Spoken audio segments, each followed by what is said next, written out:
Just another day in paradise. Phoenix, Arizona, Chase Field, and we continue on Fox Sports Arizona.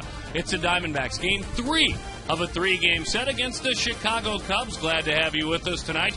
The Diamondbacks trying to salvage this series. They have lost their first series to the Cubs since all the way back in 2003. Hello there, folks. Former Cub and Diamondback world champion Mark Grace. My name is Darren Sutton. Glad to have you feeling better. Nice to be back. We lost you last night under the weather. And according as you watched the game very closely, and we watched it here and you watched it at home, folks, they lost a little bit of momentum. You lost a game. You weren't here. They lost a little bit of momentum, and they're trying to find a lot of things right now, and one thing is kind of an offensive rhythm under the watchful eye of Kirk Gibson. That's exactly right, and it comes down to fundamentals, striking out, and lack of the strikeout. And I go back to the fourth inning. I was certainly watching, even though I wasn't here, Darren, and first and third, nobody out in a 1-0 ball game. You're winning the game 1-0. What happens? You get a big strikeout of Mark Reynolds. The very next batter is Adam LaRoche. He's our middle of the order guy. 4, 6, 3, out of the inning, no runs. 3 innings later, it's 6-1 Cubs. Those are the kind of momentum shifts that this team is going to have to learn how to avoid if they're ever going to make any noise. Well, we have some advice. We're going to hear from Kirk Gibson throughout the ball game. We certainly will hear from Kirk Gibson in our pre- and post-game shows, but Lou Piniella is in that other dugout. More than 3,000 games, more than 20 seasons, nearly 2,000 victories as a manager. He's seen it all. He's been a part of it. Simply put, innings like you're talking about, struggles like he is dealing with, he has some advice about expectations. Nobody wants to make an out. Nobody wants to throw a 3-run homer. Nobody wants to walk somebody with the bases loaded. Nobody wants to boot a baseball. Be prepared, play hard, and play to win. I'm fairly easy to play for. I don't bother the players much at all. I don't criticize them. But at the same time, they've got to play. When the umpire says play ball, we can talk about all the things that you want to talk about. But you've got to play when the game gets started. And you've got to be able to make the plays. So if you're prepared, both mentally and physically, if you play hard and you play to win, what else can a manager expect?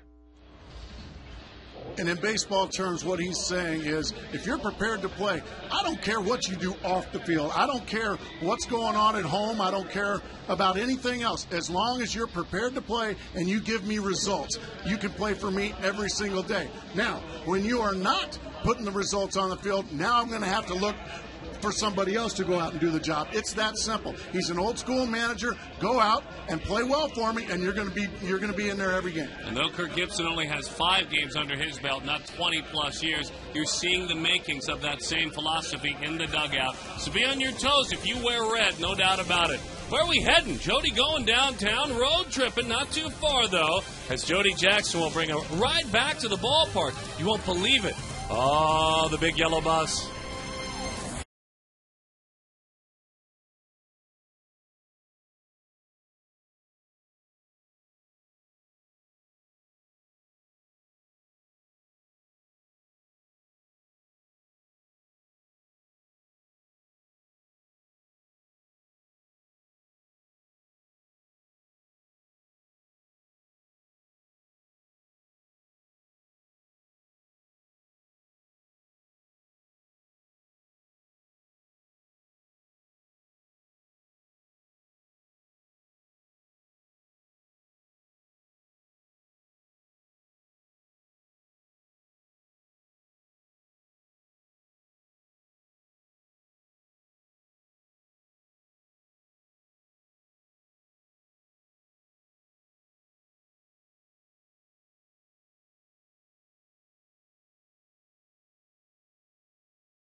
Around the corner from the ballpark, Central and Lincoln, just southwest of Chase Field, this is called the Deuce.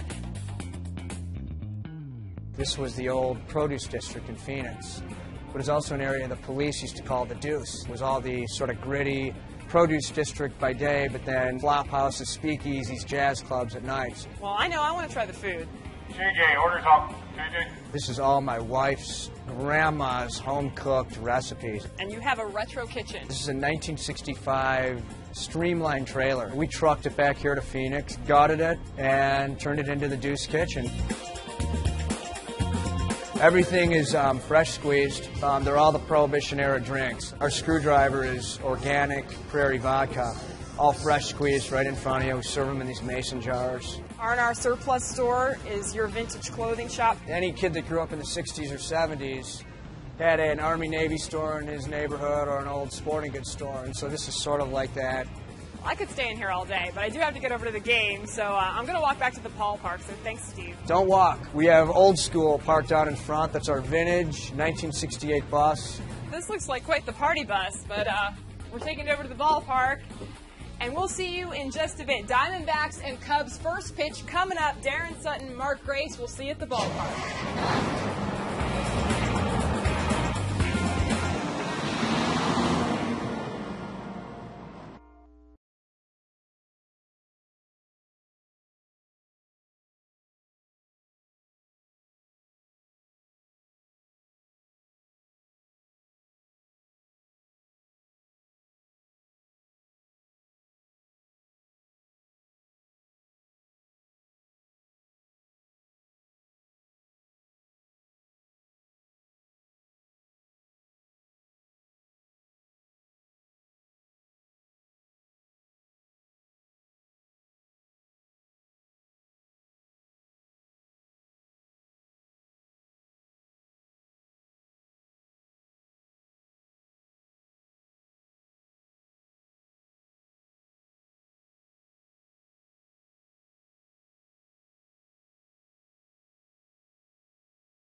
Is brought to you by Gila River Casinos, proud partner of the Diamondbacks. Colorado Tourism.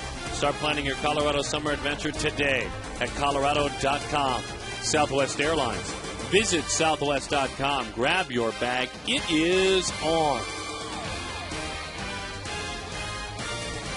So everyone riding, making the ride back over. Glad to have Jody back with us. Saw she brought us a big bag of snacks and food. Looking forward to that here in a bit. As Kosuke Fukudome leads it off. Glad to have you with us tonight. Let's play baseball downtown Phoenix. Edwin Jackson fires outside. 1-0 the count. And we are underway. Fukudome 266, 8 home runs, 26 RBIs. And on the ground, LaRoche in between Hop and makes the play for the out. Let's take a look at the Chicago Cubs 1 through 9 as penciled in by our good friend Lou Piniella, Fukudome, Terrio, and Lee. It's Bird, Aramis Ramirez. What a huge night he had last night.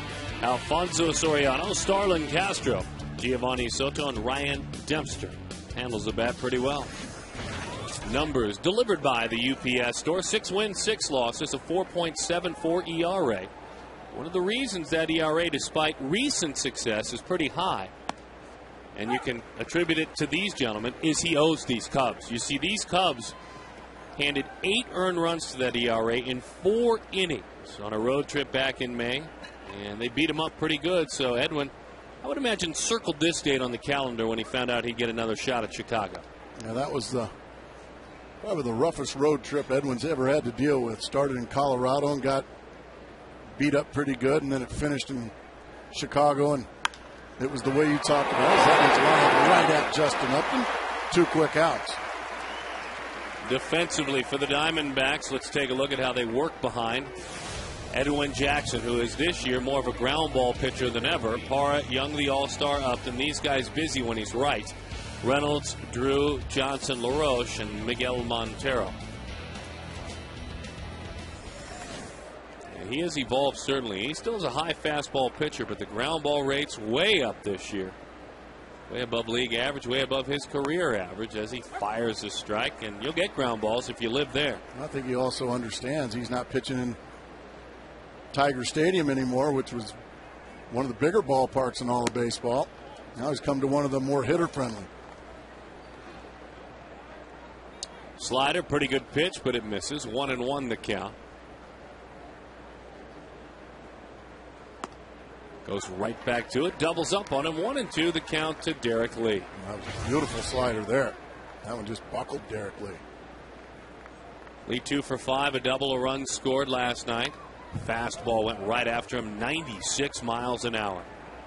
You were speaking about that road trip, and it's long in the rearview mirror. He has since done some spectacular things, including throwing a no-hitter at Tampa Bay, a unique one with 8 walks.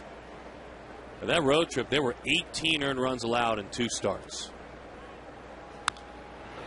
Down with the fastball at 94 miles an hour, a ball and 2 strikes. It's tough to get your ERA down after a couple of starts like that, but Edwin's starting to get it down to quote-unquote respectability. We know he's been pretty doggone good other than those 2 starts, Darren. Well, he has been a winner in his last 3 starts. Nice job by Miguel Montero as he keeps that one with him. Some of you young fans may be asking, well, there's no one on base. Why would Montero block that up? Why is that so important? Well, you see a lot of swings and misses on a slider like that, and if it gets by Montero with the strikeout, he reaches. That's exactly right. You got to block it up. Don't let it get to the screen. Fastball didn't get the call. Tried to grab the outside corner. The count is full. He's got some late jump already on that fastball. You could see it dart at the end of the plate. Marlon Byrd, the all-star, waits on deck. Boy, ball 4. Both those balls, Gracie? I think they were both just off the plate. I think this is a little bit down. And it was. 2 pitches that were awfully close, but they were balls. So now Marlon Byrd. And you've got one of the best umpires in the game behind the plate in Eddie Rapuano. Well, that's what we wanted to hear. So Eddie is on the case. And he goes through his process, too. Let's not kid ourselves about umpires. They start to feel out what a pitcher has, where he's going to be working.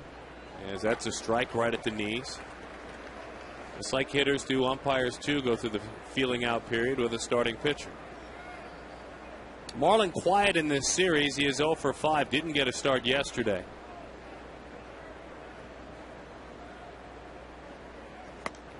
Changeup. Beautiful. When you speak with Lou Piniella about the makeup of his roster, as we see this solid changeup, says, I wish I had 25 Marlon Byrds. Win a lot of baseball games.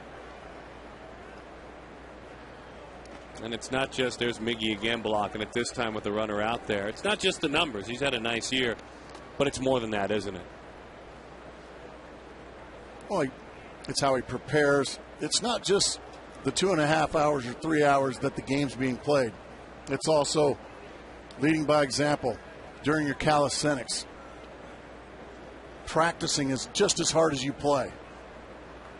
That you can't teach. That's leadership. 1-2 the count.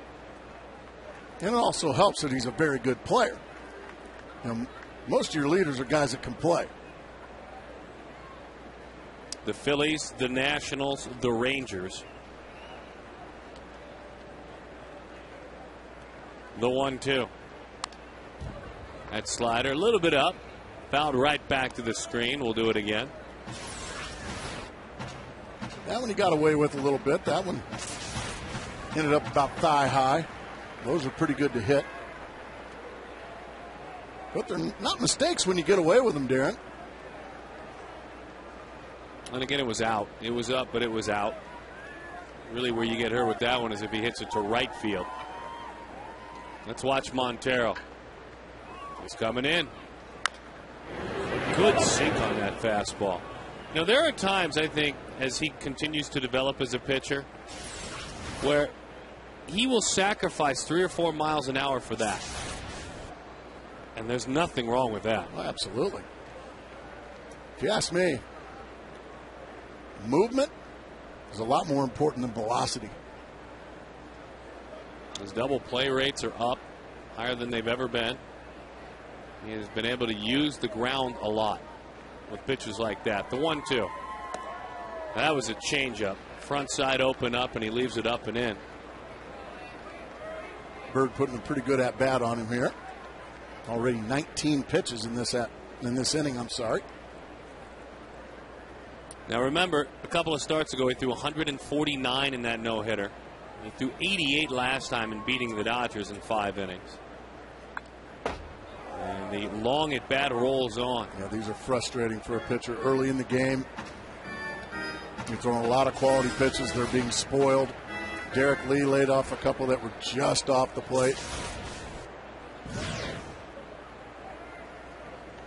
I mean, you feel like you're absolutely making every pitch you want to make, yet here you are 20 pitches into the inning, and you're still out there battling.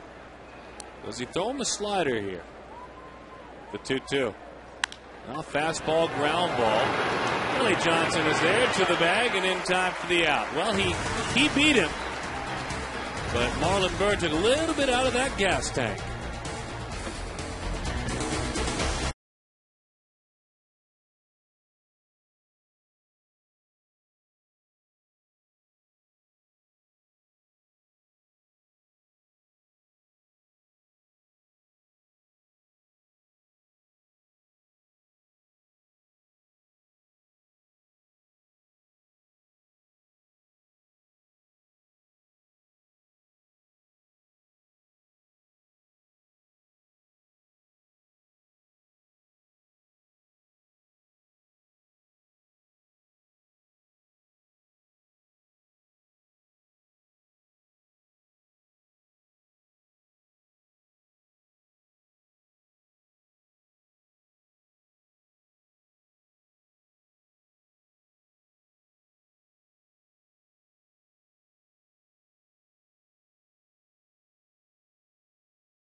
Game.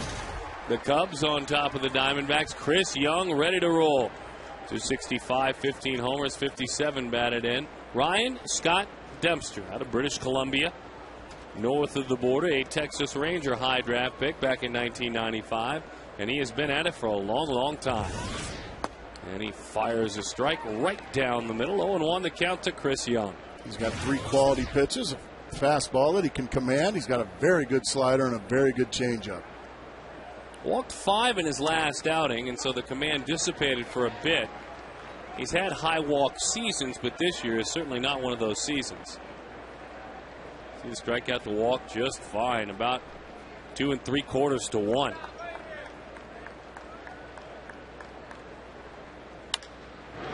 Fly ball off the end of the bat.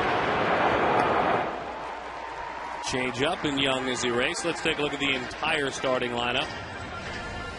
Brought to you by Southwest Airlines. Beyond Young is Kelly Johnson. Then it's Justin Upton, Miguel Montero, Mark Reynolds, LaRoche, Drew Parra, and Edwin Jackson. Kirk Gibson was saying about his ball players today. A couple of these guys in the lineup, I've been kind of riding. You know, they maybe are looking for a day. Well, they're going to need to keep looking because I want to know what they're about. I want to see how they play when I pushed them a little bit. Said that before the game today. He's made it very clear he's not looking. Now, he will give days and he will notice when guys need days. That's part of being a manager, and he understands that.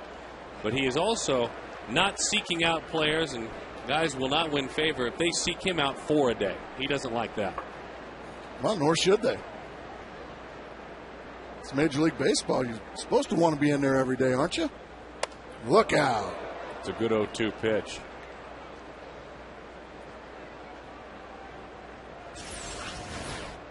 Right at the front shoulder. Backs him out. Let's see if he goes off speed here.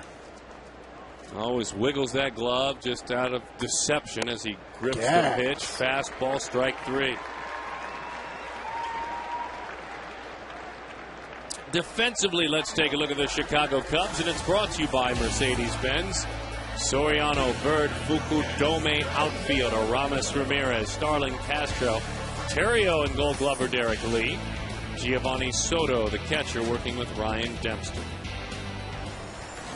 All-star second baseman, a guy who plays in the outfield. He's a guy that has always been adequate defensively, but his best position has been hitter throughout his career, talking about Soriano.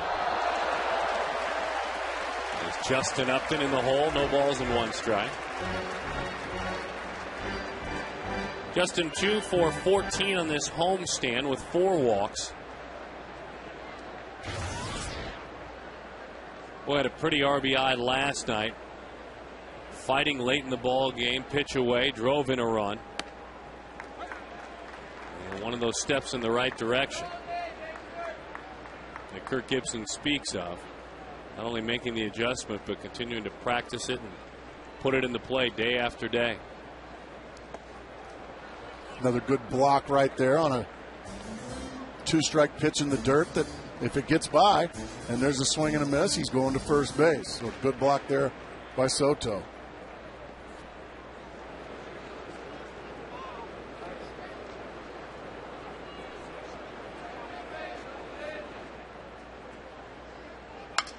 Broken bat, ground ball. From his knees, Upton is erased on a 3-1 ground out. 1-2-3 go the Arizona Diamondbacks.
Schumacher European, your Mercedes-Benz Supercenter located at Scottsdale Road and Loop 101, or drivethebest.com. Wells Fargo.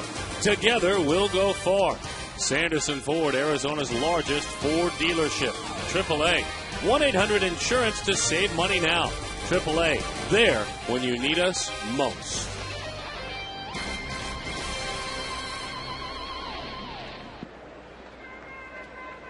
Aramis Ramirez to lead things off. He's being dialed in, or Edwin Jackson is. And that's a line drive to left field. And the play is made. He is at just about every single ball right on the button in this series. Last night he got a couple of homers out of it, but boy, he has just smashed the baseball in this series. Yeah, he is starting to see it very comfortably now. And starting to get on a roll. They might want to freshen up that scouting report. Maybe put the one they have in the shredder. I think that's a great idea. Because whatever it is with him. But although right now, as we take a look at Alfonso Soriano digging in, he's in one of those trees where it might not matter. Mika Insurance hit zone. Pitched away a lot. Soriano. 14 home runs, 41 batted in. It's been a story of a hot start to the season and a very quiet couple of months to follow. As that one is rolled foul.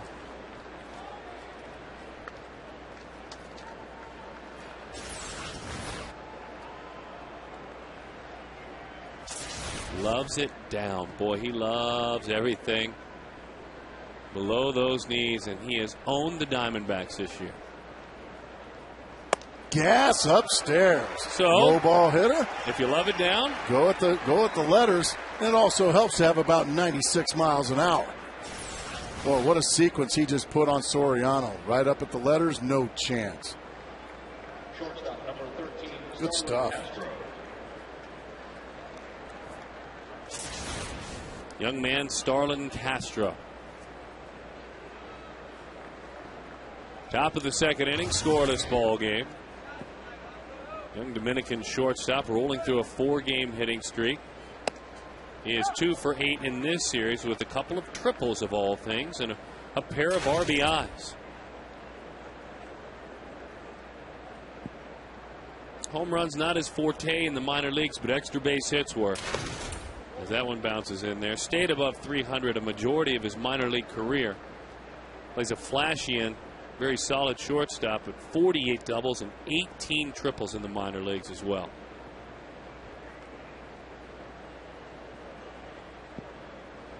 And they decided not to wait around anymore. They decided this young man was ready. Slider is high. 2-1 the count to Castro. I'm a big believer in if he's your best shortstop, bring him up, or wherever he is. I don't care if he's 15. Bring him up. Let him beat up on the big boys. Topper. Edwin. Little flip in time for the out. Much more efficient inning as he sits him down. 1, 2, 3.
Night at the ballpark this weekend. Saturday at Chase Field, 80s moments, baseball moments, players. 20 of the 25 current Diamondbacks were born in the 80s, and we'll certainly celebrate with the most iconic band from the 80s. We'll have to revisit this as it's fouled off. 36929. Who do you prefer? A, Guns N' Roses. B, Run DMC. C, Devo. Or D, Duran Duran. That's about every genre right there. That's kind of fun across the board. Breaking ball misses in. 1 ball and 1 strike the count. God bless you, sir. And he voted for Guns N' Roses. I'm going to say E. Oingo Boingo. Oh, boy. I love Oingo Boingo. Hot shot, base hit, right field.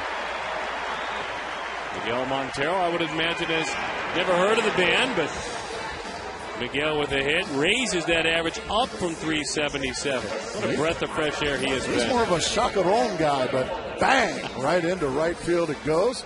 Takes a slider and just rifles it out to right for a leadoff base runner.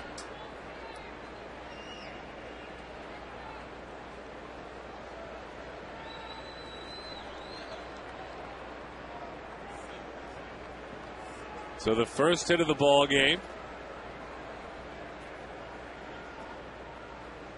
Mark Reynolds takes a sinking fastball for a strike. And with Dempster, it's not as much of a straight sink and a big dive on the ball, but he does get a good lateral movement on his 2-seam fastball. He'll get corners that way with it.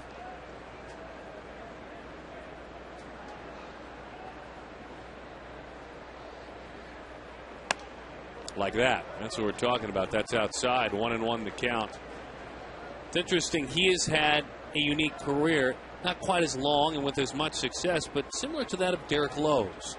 He's been a starter. He's been an all-star as a starter. He's been a closer, now back to being the starter. And I learned a couple of things for me, and I'd love your thoughts. When you're a player that's willing to do that and then able, that says a lot about you. Your willingness says a lot about you as a teammate and as a player. Yeah, your willingness and your stuff.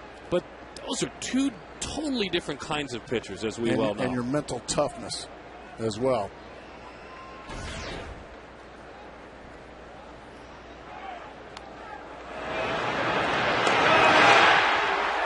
Putting the hit and run on. He swings right through it. Montero goes down. Try a hit and run and force contact. Unfortunately, they didn't get the pitch they wanted. Change up down in the dirt. Nice throw by Soto. Dead duck, Miguel Montero. So 2-2 the count. That's exactly what that was, trying to force contact. Fastball runs up and in. 3-2 the count to Mark Reynolds. 19 home runs, 54 batted in. The 3-2. Bouncing ball to short. Castro vacuums it up, throws in time for the out. Saturday, July 24th, the first 15,000 fans will receive a Mark Reynolds replica jersey courtesy of Gila River Casinos. The Diamondbacks will take on the San Francisco Giants. Call 602-462-4794 or visit dbacks.com/giveaways for tickets. I want one of those Mark Reynolds jerseys. Boy, I do too. That'd be big league. Now, is that for kids or for big people? Hoping all the above. All right. First 15,000. And you can get double X, probably kids medium, whatever you need. Maybe even toddler. Fouled off, up and into the seats it goes. No balls and 2 strikes to count on Adam. 13 home runs, 54 RBIs. A homer and a double in this series. He is 2 for 8. Stays in with the fastball. Good pitch. LaRoche has 6 hits against the Cubs this year. 3 of them homers. He's hitting .300 against Chicago this season.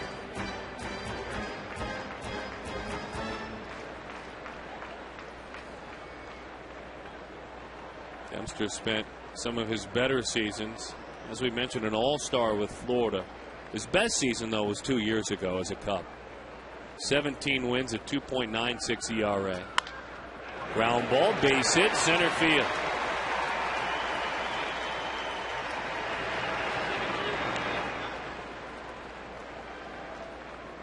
So Adam is on in front of Stephen Drew. Challenged him with fastball after fastball. Finally, LaRoche said, okay, I've got that time, and rips it out into right center for a base hit. Drew 265, 4 home runs, 29 runs batted in.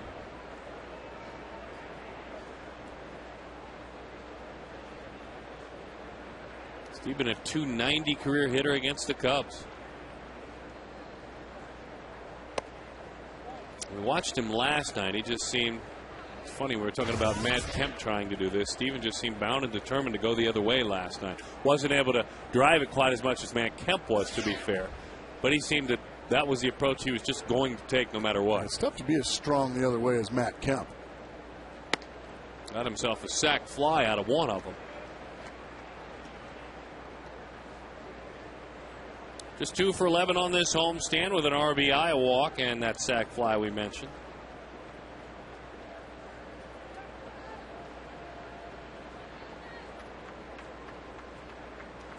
Dempster's going to take a walk. That's interesting. Took a look into the dugout as well. No reason Stephen didn't step out. Yeah, maybe just had a bad thought and needed to get it out of his mind. That's exactly what I was going to ask you about. The 2-0. Bouncing ball into center field. Boy, using that surface. All the way to third goes LaRoche. You like what you're seeing with 2 outs. Let's see if Gerardo Parra now can cash in with Edwin Jackson behind him. Another fastball, just bounced right back up the box. Good to see Adam LaRoche just going ahead and heading on to third base. Now, maybe a wild pitch or something silly leads to a run. Parra 1 for 3 in this series. 3 hits for the Diamondbacks now. First 2 games going to the Cubs. We mentioned when we came on the air this series win for Chicago. As that breaking ball is a strike. Is the first series win at Chase Field for the Cubs since 2003.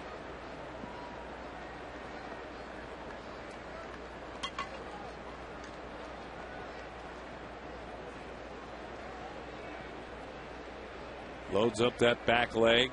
And the 0-1 blocked up. Nice job there by Soto. And really a nice job right there.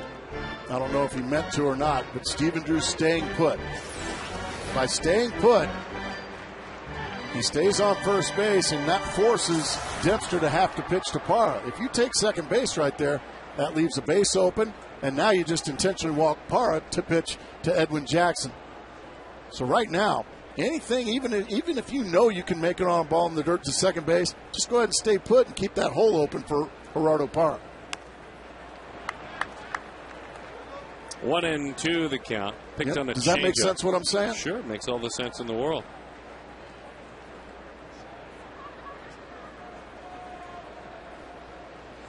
See, if he goes to second base, now what happens? This base is open, and you just go ahead and put him on. Now, look at this hole that Gerardo Parra still got to shoot through the right side. Yeah, that's part 2 of the story, the defense. You've still got a first baseman holding him on.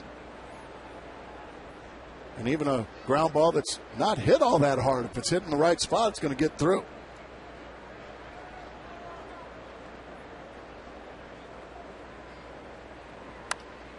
Nice job spoiling a fastball up. He didn't get it as high as he wanted it. Got it about chest high. Gerardo was able to swat it foul. A young man who just came to the big leagues a season ago. This is one of those challenging spots. Hitting 8th in the order. With the pitcher behind you. The 1-2. Chased away. Well, he made some pitches on Parra. Runner stranded at third. A couple of singles with 2 outs. 3 in the inning overall. The Diamondbacks come up empty.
more energy and had more intensity in all the years I've been in professional baseball, and that's the truth, till this day. And again, this guy is just a high-end guy that won't stop. He takes everything as a challenge. He's used his football background to his credit and be able to channel it the right way in baseball. Of course, he was the bench coach for Alan Trammell for 3 seasons as the manager of the Detroit Tigers. They had some lean years, of course, back in 2003. 119 losses in a season. But a great learning ground for Kirk Gibson under Alan Trammell. Trammell now serves on the staff for Lou Piniella. But also, I think it's very important to point out, and I'm going to need your help with this as well, Darren. I'm going to need you to have my back on this. Is I want the fans at home to understand that yes, Kirk Gibson is one of the most intense human beings that Alan Trammell has ever played with or been around in the football background. Now, if you're expecting all of a sudden now that all these Diamondbacks are gonna just inherit that trait, well, that's not what's going to happen. That's unfair to ask people to change their personalities. But what he's going to bring is that spirit's going to be brought to the managing spot and the managing spot only. As that one's driven to right field, Justin's right there to make the play and run out. So what I'm trying to say is, don't think these guys are all of a sudden going to be, sticking hot pokers to their forearms and stuff like that, doing crazy stuff. Their personalities are their personalities. But one thing they will have is a leader that's willing to do that kind of thing. He's willing to do that kind of thing, and I think the standards may have changed too. Exactly. I think the level of comfort, if you will, and I'm not opining here, folks. I'm quoting the man in an indirect way. The comfort level will change in that room. There's no doubt about that, and it has. Because of that aggression you're talking about. Nice play by Stephen Drew. But your point is a very fair one. You can't expect all of a sudden the guys to be tackling their managers, as we heard in the pregame show when he came of age, and the intensity. Yeah, like Stephen Drew's not going to go out all of a sudden and show how tough he is and let somebody shoot him with a BB gun right in the stomach or something like that. No, he's not going to do that. That guy would have. Pretty big league, though. Well, I like to see it, actually. But what I'm saying is don't expect all these guys to inherit Kirk's personality, because that's unfair to ask. Your personality, if you don't have your personality by now, well, something's wrong. That's your DNA, yeah. But now your leader has that kind of personality, and he will go through the fire for you. As long as you continue to give him a reason to. That's exactly right. Which is, he will fight for you. He will have your back as long as you continue to go out and do the very best you can for 27 outs, day in and day out.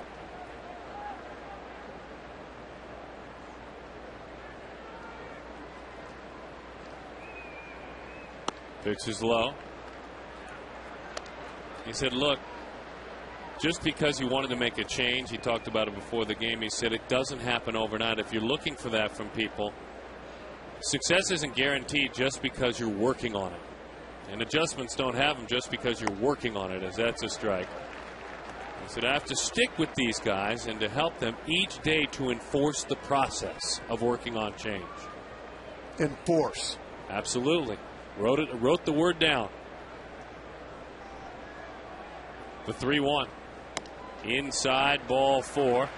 Fukudome earns the walk.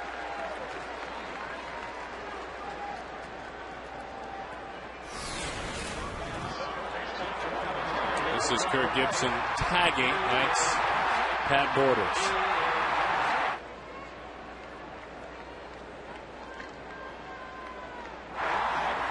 Yeah! That's the best part of the play. And hearing Ernie Harwell say your name is a pretty special thing, too.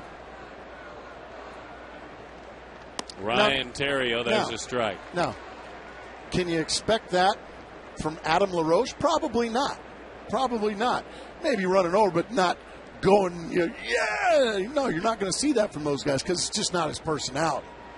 But The leader has that personality.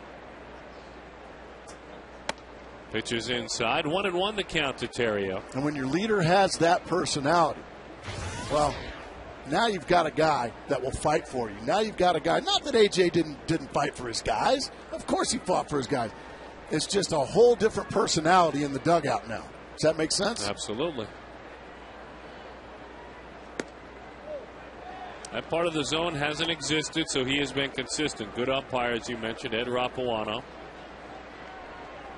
There are pitchers that will occasionally get on a pitch-by-pitch basis, pitches below the knees, which is where that one was. Mark Reynolds sees something, so he's going to talk with Edwin. What could he have seen, Mark Grace? Very interesting. I don't know. I don't know.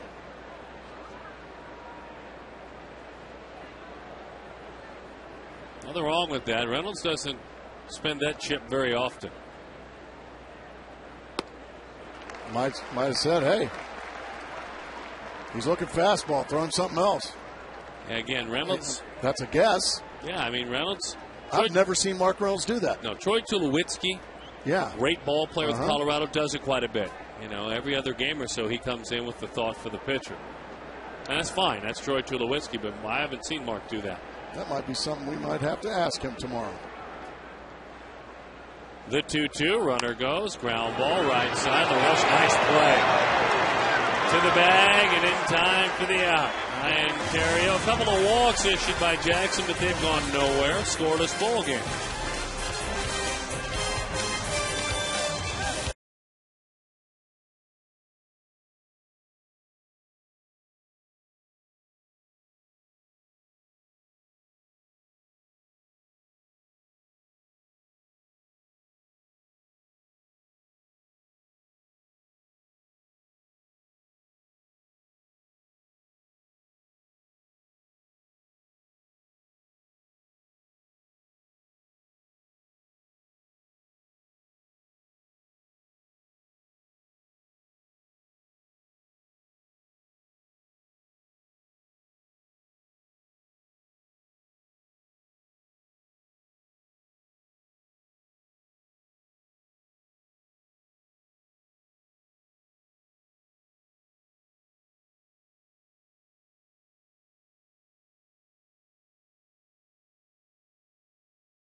Find out and learn how you can play right here at Chase Field by going to the interactive kiosk near Section 111 during Arizona Diamondbacks regular season home games. That is Kachinko, and I still can't read it right. You did great. I'm going to get it before the year's over. I'm going to get that thing crystal clear. You're on a minor league rehab assignment right now. You were on the DL yesterday. So we give you, you know. But you didn't like minor league rehab assignments. You like to just get your bats in the big leagues. Never had one. 1-1 the count. And I'm looking forward to. This is a results league, though. It's got to get better. It's got to get better. Struggle with that Kachinko. Well, you know what might help when we do a game from out there? As the 2-1 is popped up to the right side. Whatever gave you an idea that we would do a game from out there? That's a terrible idea. Out there by Section 111. It's a great area. Yeah, we've done one from the pool, certainly. We'd love to go to many beautiful destinations around the ballpark so everyone else in the crew but us can enjoy a meal and time with family and friends. And we'll do the game. You guys just have fun. I understand you and the Candyman got the shaft from a meal yesterday. Is that correct? It's continuing. It's been a regular occurrence over the last couple of years. Heck, earlier today, we love Fridays. We go out there a lot. You and I know we have lunch once a week there in the wintertime. Absolutely. But Fridays, you know, Bob Brentley, he ate Fridays for dinner tonight. Yeah, Len Casper did, the visitors booth. Yeah. They got Friday's front row and we didn't. No. Popped up to the right side. I'll tell you the one thing we do love, though, is tacos. You got that right. We know we don't have to pay for them at all as long as there are 6 runs on the scoreboard. Got to get that first. Anytime the D-backs score 6 runs or more, Taco Bell is giving away 3 free tacos with the purchase of a large drink between 4 and 6 the next day at participating locations. Is that Friday's front row out there? No, that's the ABC Club. That's the ABC Club. I got you. Beautiful spot to enjoy a ball game. Great food out there. And our producer Jason Lewis eats there all the time. Probably on the house. 0-1 the count. Pitches up and away. 1-1 to Kelly Johnson. We like to call him hard hitting Kelly Johnson. Well, he hit a long home run here last night. Yeah, he got on one. He's rolling right now. He is in the middle of a 6-game hitting streak. Oh, you ever want to? Oh, here's the long home run. Boom. Way out of here.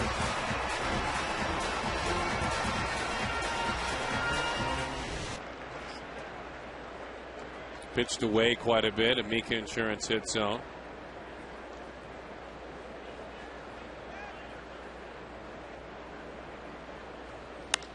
Foul. Down the line it goes. Into the corner. How's Ed Rapuano doing? Is he walking it off all right? He's walking it off. He took a pretty good shot in the kneecap. He's laughing it off.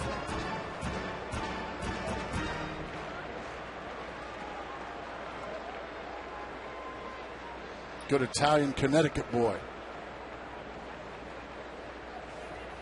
The 2-2. Boy, what a take. A tough, hard breaking ball down and in. Here's what he's actually smiling about. Bang, right in the kneecap. Oh, Giovanni Soto. He's tough. Yeah, Giovanni's gonna lose some brownie points letting Eddie Rapuano get smoked like that. Nice at bat there by Kelly Johnson. We seem to say that a lot this year.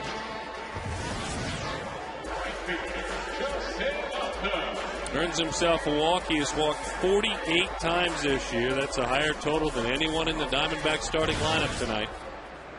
But he also has 14 home runs, on base percentage at about .370 this year. Kelly Johnson. Take that all year, wouldn't you? You bet you would.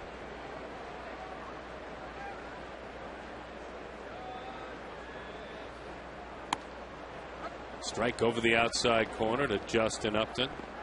Anytime a D-back homers this year, it's a Fulton Holmes homer, and $150 is donated to the Central Arizona Mountain Rescue Association. Justin grounded out to the first baseman back in the first inning.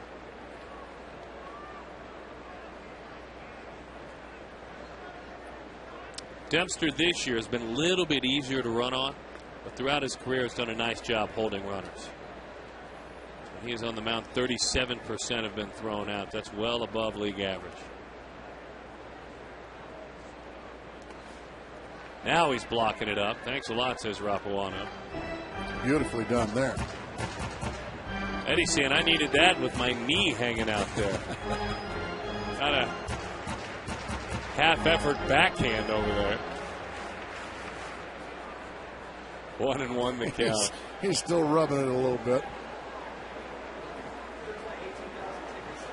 Umpires take beatings just like catchers do. They're in that fraternity together.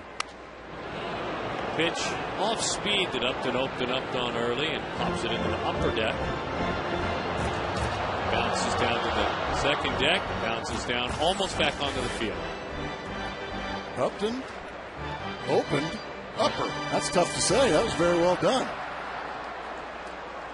Nice play there, that beautiful young lady. The Cub fan got a ball right in front of her.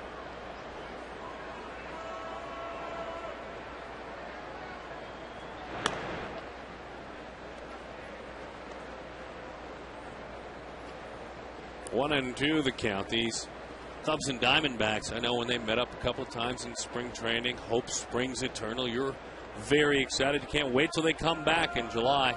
I'd imagine neither team thought this would be the situation that both were under.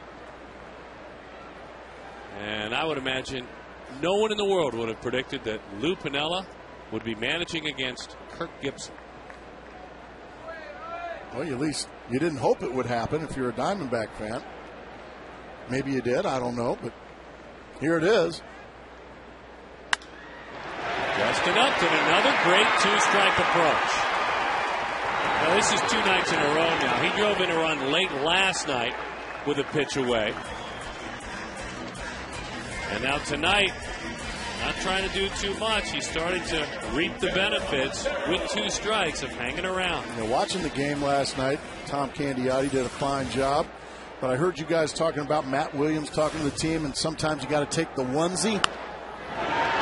Well, that was a great job right there of taking the onesie. I believe you guys were talking about that last night. That's exactly what Matt told Kirk Gibson and the team. You don't need to hit a 3-run homer every single time there's a couple guys on. Go ahead and take the onesie. Go ahead and drive one in. Nothing wrong with driving in one. Is there?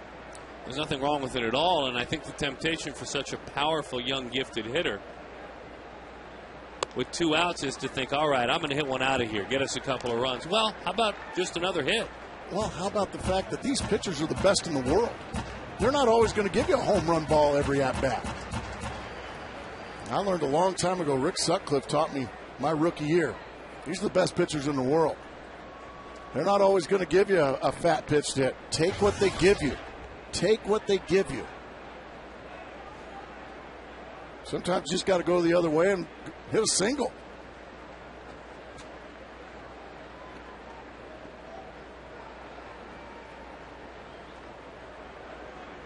Miggy did single back in the 2nd inning. Kelly Johnson walked, Justin Upton single. 2-0 breaking ball right on the button. Good pitch.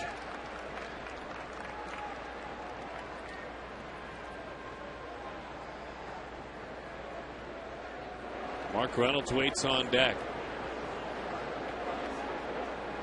Touring all over the ballpark again tonight. Love it. But that traveled deep into his stance and fouls it off. Joel Youngblood with a full set of signs as we see this again.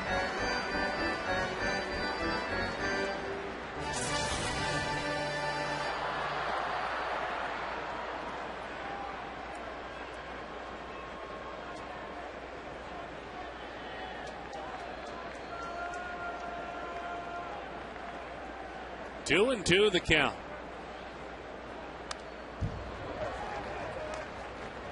That's a big Miggy swing there.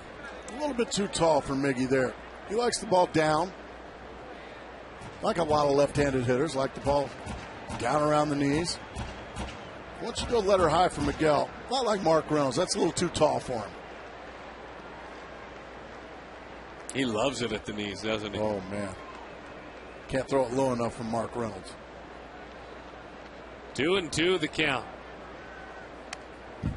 That was a protective swing. Very and late that's okay. swing. Now they're purposely working him up in the zone. You can see.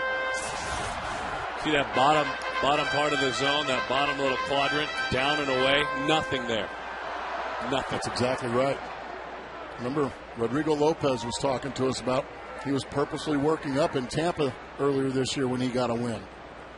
Trying to get guys to hit the ball in the air. Well, they're going to talk about it. It was interesting you talk about singles and onesies and approaches. Third base coach Joel Youngblood spent some time when he was a New York Met with Willie Mays visiting. Of course, Mays spent some time instructing with the Mets as well. So Mays gave me some great advice. He said, your first at bat in a ball game, get yourself a single. You can hit the homers later in the game. Get a single. And he said, that's what I used to tell myself. That pitch in. Willie Mays, he made it clear, if I hit 300, I'll get my homers. But I get my single first, and then whatever follows after. He said, I listened to that advice. That's the only year I made the All-Star team. That's not bad advice at all. Runners go, swung right through with a full count. Montero disappears, a couple of quality at-bats. Miggy 1 for 2 now with a strikeout.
Around the ballpark, named the top 3 selling albums of the 1980s. Our AT&T trivia question.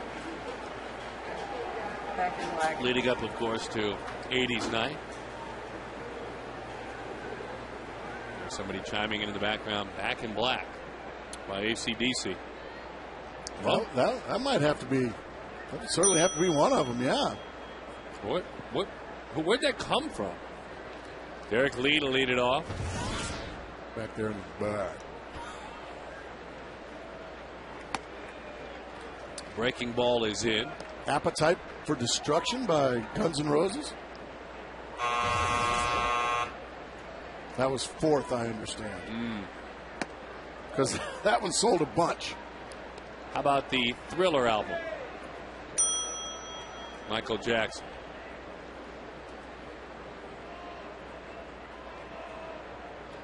The 2-0. Line drive, left field, base hit. Okay, how about Bad by Michael Jackson? I give up. I quit. We'll let you guess the other one, folks.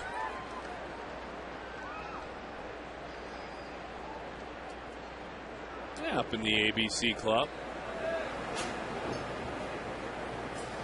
Look forward to doing a game from up there. See no reason why we should. Not a very good idea at all, to be honest with you. Strike Zone Lounge behind home plate as well. Yeah, I heard that last night. And that's silly because you can't even see the game from in there. Inside. 1-0 the count. That, by the way, the first base hit of the ball game off of Edwin Jackson.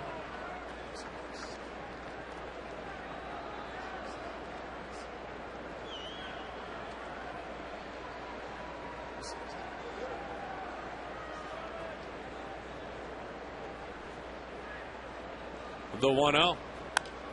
A good fastball. Couldn't catch up with it at all. 1-1 the count.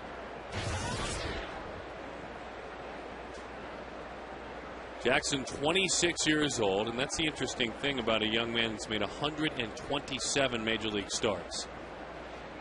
You get guys that get to the big leagues at 24, 25, they start getting their feet wet. He has been at it for a long time. Broke in at 20 with the Dodgers. Line drive, right center field, base hit. Boy, what a great piece of hitting. That one rolls all the way to the wall. Upton is up with it. No relay all the way around. Derek Lee scores from first on a line drive over the second baseman's head. All the way to the wall and went. Marlon Byrd just blistered it to the wall. Cubs lead it. Got a change up in the middle of the plate, and as you said, blistered into right center. Young and Upton gets split. And Derek Lee, for a big old boy, he still runs well. He easily scores. 1-0 Chicago Cubs.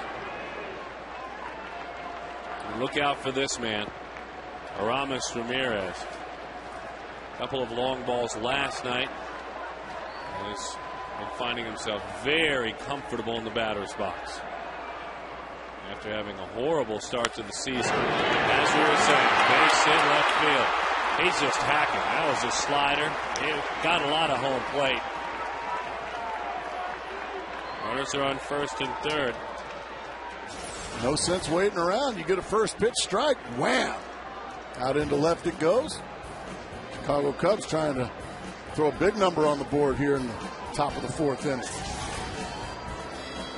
Well, their rivals in the Central are getting a big number thrown on them right now. At Miller Park in the seventh inning, the San Francisco Giants 15, the Milwaukee Brewers 1.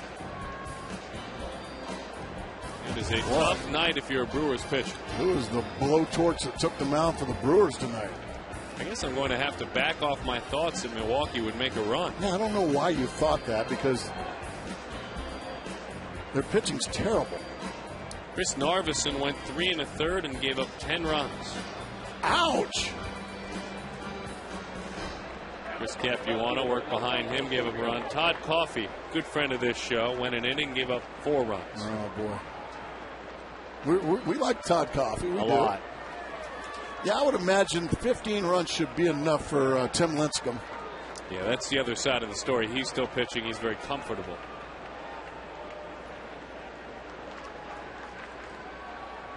If you folks don't remember, Narveson. Runners are on first and third. Swings at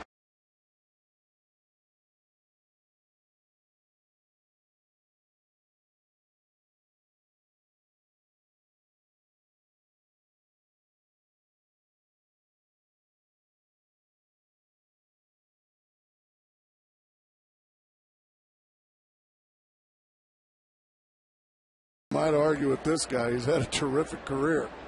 A perennial all-star. and a hitter with a closed stance. You don't see that much anymore. Bouncing ball, base hit, left field. That's kind of bad luck right there. That ball wasn't hit very well at all, but in a perfect spot.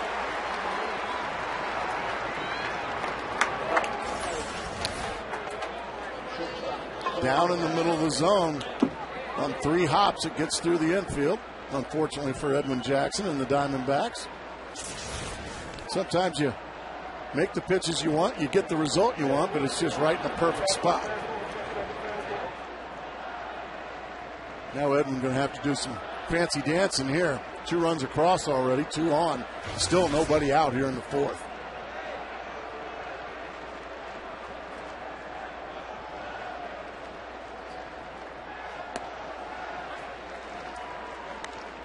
Oh, and 1 to count to Starlin Castro.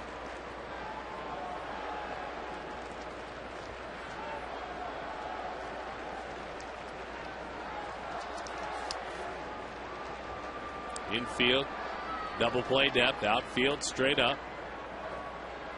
Edwin has beaten Detroit, Tampa Bay, and LA in a row. As he fires a strike. As he works here in the 4th inning.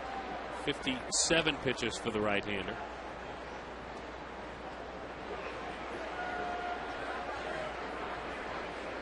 Folks enjoying the ball game from the Diamond Club. Great spot to take in the Diamondbacks game. Nice job by Miggy there with a Slider in the dirt.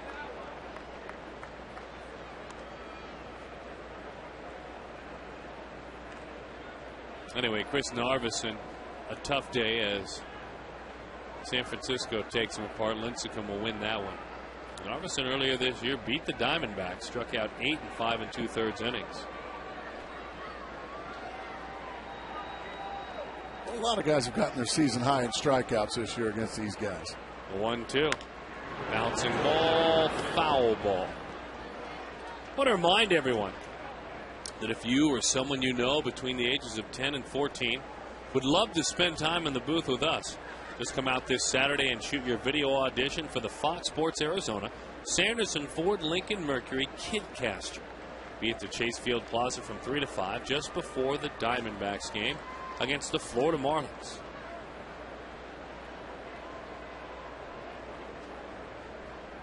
Got to get that pack open. Really. What is that, sunflower seeds? Quite sure what that is. Fought off to the right side. I think he brought himself in a personal pack of ranch dressing. Let's see what it is. Let's see what it is. Fruit It's going to candy. go all over the place. I'm going to go with fruit candy. No? Wait. Come on, kid. Help us out. Oh, you don't want that. The 1-2. Bouncing ball towards short. Drew. There's one. That's all they'll get. So runners are on first and third now. Castro certainly a threat to take off. I'm dying to know what that is. Come on, kid.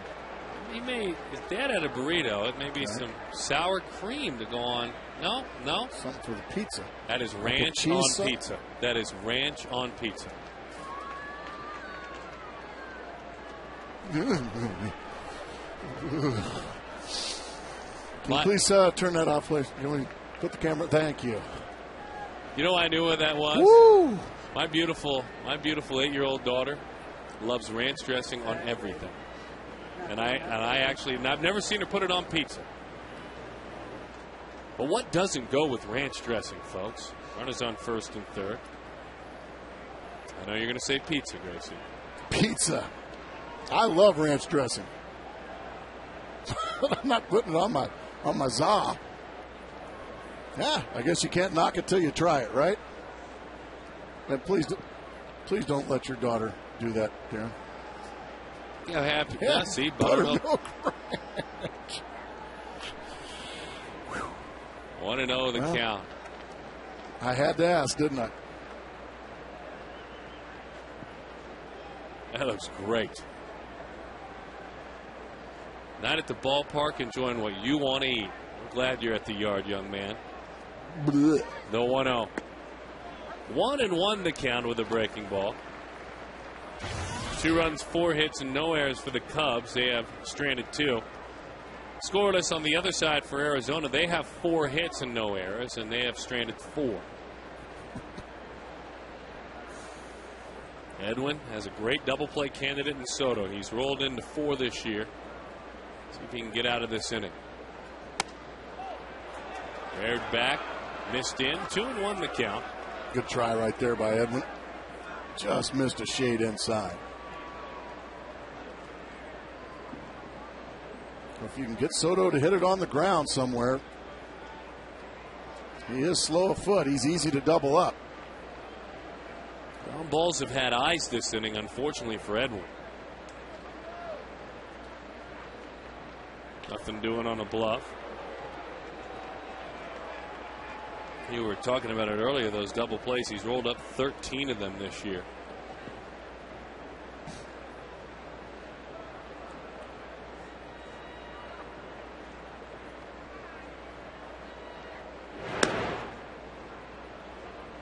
I tell you, I'm kind of inside of Edwin's head on this one. I'm surprised there isn't a little bit more aggression by Castro on the base paths. But he really hasn't shown any indication. Let's see. I mean, Edwin thinking he's got to be going at some point. Well, because you got the pitcher on deck, and it just allows for the intentional walk. And you were speaking to that earlier.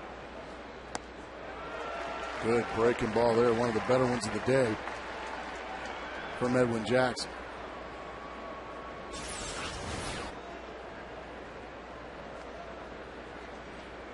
Allen had some late snap. Soto rolling right now, hitting .333 in his last 21 ball games for the last 3 weeks. That pitch is low, looking for that ground ball. 3-2 the count. Now it's going to be tough because he just worked the count to full. Now he'll probably be off of the races in Castro. Now if you get a ground ball to third or to first, you're probably better off trying to go to the plate and cut down the runner. Ramirez is at third. Castro takes off. Outside, he has walked him loaded.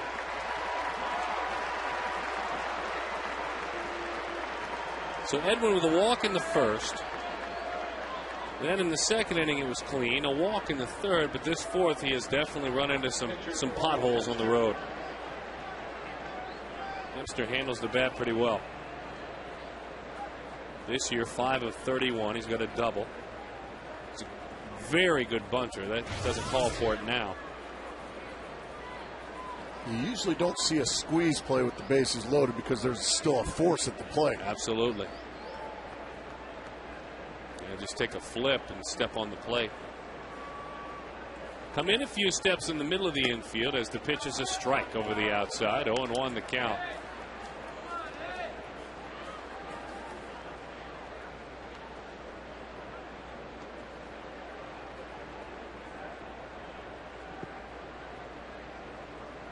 Cubs have found their offense a little bit more in this series. The worst offensive clubs in the game since June 1st. More success, though, here in Arizona. Pops up a bunt. Jackson can't get there. Is there a play to be had? There is. I'm not quite sure what his intent was. Safety squeeze, just like we saw in Tampa. First baseman was back, and LaRoche, he just felt like that was the best way to get a run there. LaRoche is back, so he just goes ahead, squares around, and he tries to push it past Edwin. He does. Great effort there by Edwin, but because the ball was popped up, the runner had to freeze, and so you end up getting the out at second base, but credit an RBI, and a nice job there by Ryan Dempster. I think that was all on his own, Darren. Absolutely. Because the only thing about the safety squeeze decision there is it's, again, as you said, the runner has to go. On a safety squeeze? Yeah, well. I mean, you're forcing the runners to go, so that's a bold choice. I think that's just that's his way of bunting. I think he's thinking, like you said, I will try to make them make a play, and I will try to make sure I don't hit into a double play. That's probably the other part of it. They may get the guy at the plate, but the inning's not over. No, that's not what happened. He got a run. Oh, that was a beautiful safety squeeze.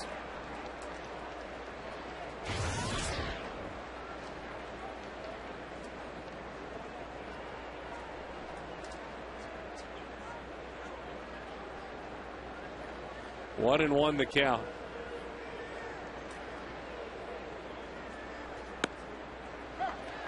One and two the count.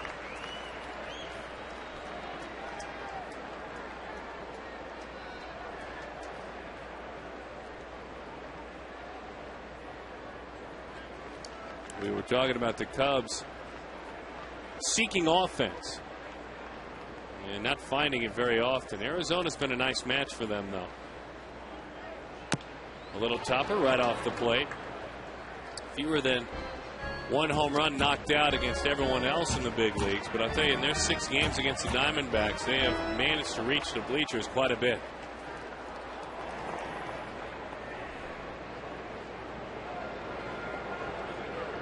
Terrio waits on deck.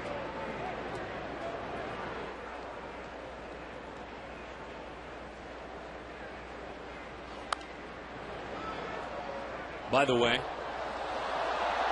a friend of a friend, I'll just leave it at that, knows my buddy down there with the ranch on the pizza. Oh, just got a note. Really? His name is Jack. That young man? That young man is Jack. All right. I'll have pepperoni, mushroom, and ranch. I'm all in. I told you. I mean, I knew what was in that packet, didn't I? Look at it. Bouncing ball to the right side. Tasty, certainly on your pizza. Tasty like that safety squeeze for Lou Piniella. What a great safety squeeze that was. Great management.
And because the 0 is on the board for the Arizona Diamondbacks, they're going to look back at the second inning.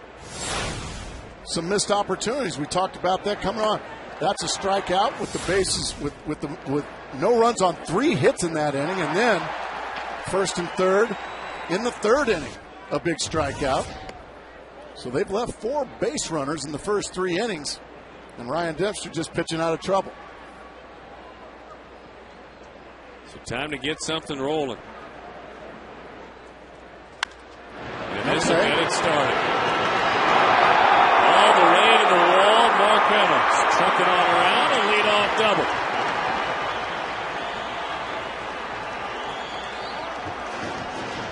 And so hopefully, base runners will have a tasty result for the Diamondbacks, like ranch on a pizza. Well, he stays back nicely, gets a pitch up in the zone and just rips it right past Alfonso Soriano in left field, and a leadoff double. So the Diamondbacks trying to answer.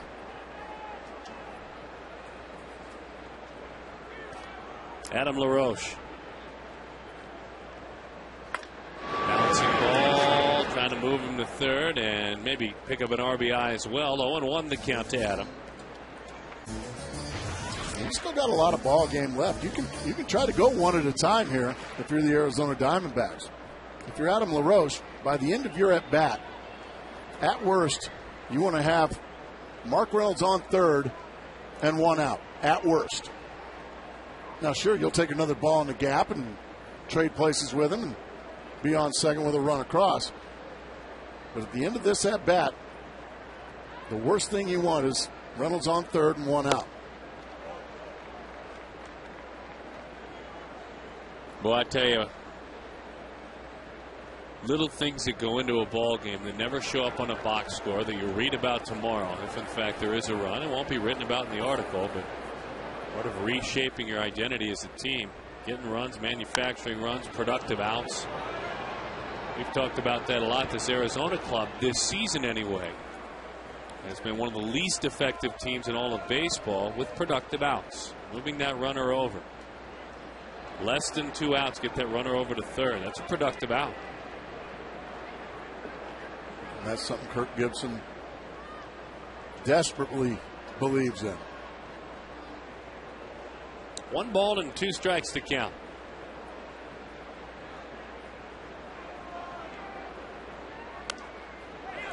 Fastball in on his knuckles, and he pops it up. Well, I don't know how he got to that ball, but he did to foul it off. What a great pitch, though. Up and in. Somehow, some way, LaRoche was able to get a bat on it and stay alive.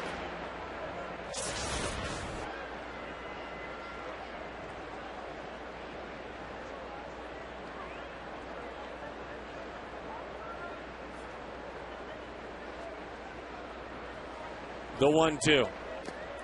Swung right through that one. And so a strikeout and a big one there. Arizona now with 205 strikeouts this year with runners in scoring position. Most in the big leagues. Chased one up and in, and then chased one down in the dirt.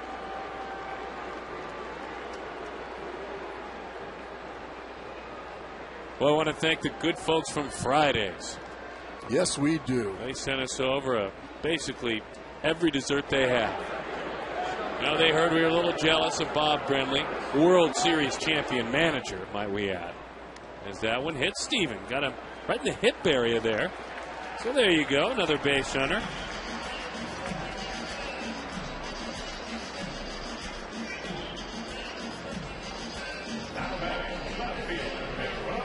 By the way, our AT&T trivia question.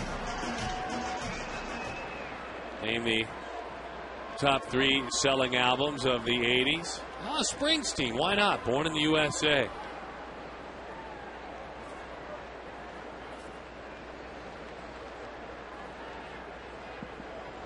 So a couple of runners on for par. I had all 3 of those. Did you really? I did. Fastball is up and away. I know you had the Mr. album. Oh, that's a very good album. Kyrie. Broken Wings. A very, very good album. The 1-0. Little number right off the end of the bat. I know Todd Walsh had some thoughts. Todd, are you around somewhere? Yeah, by the way, Mr. from Phoenix, but I just want to say, if you've, and I can say this because I'm from New York, but if you've ever been around someone, a confident person from the great state of New Jersey, when they start feeling comfortable around you and they start singing, that's what's been happening from the pride of Bayonne, New Jersey. He's a huge Springsteen fan, Joe Borowski. He's been singing Glory Days since we started 80s Night and the celebration for that. So I'm glad we got the Springsteen, the boss, out of the way. Base hit right field. They're going to set, nope, stopping the runner. Reynolds goes down, stumbles back, and is he all right? Oh, I think he hurt himself. A late stop sign from Joel Youngblood. Let's hope. I think he's okay. He's up, and that was the right move by Joel Youngblood stopping him. He would have been a dead duck at the plate. A lot of times when you're going full bore and you got to put on the brakes, looks like he may have turned an ankle. Well, he's had leg problems all year long, quad problems. Let's see what it was this time. Okay, he's going full bore. Now he got to put on the brake. Oh yeah, that left ankle. Unfortunately, he was able to scramble back. Ow. He's one of the toughest kids you'll ever meet, though. Looks like he's going to be okay, thankfully. I mean, that was not pretty video right there, folks.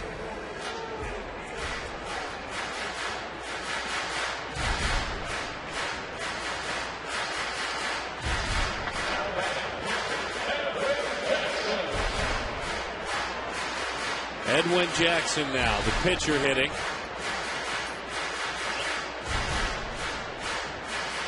The Diamondbacks have had fellas on base just about all night.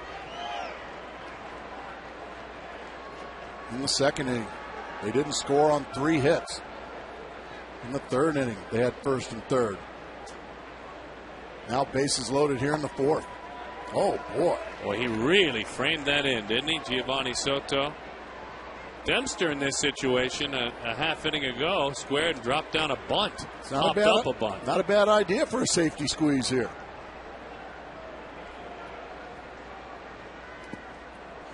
Doing a nice job, but again, the out is out there in front of you at home plate. Well, it's not a good idea in this situation because Derek Lee and Aramis Ramirez, the two corner infielders for the Cubs, are both playing even with the bag.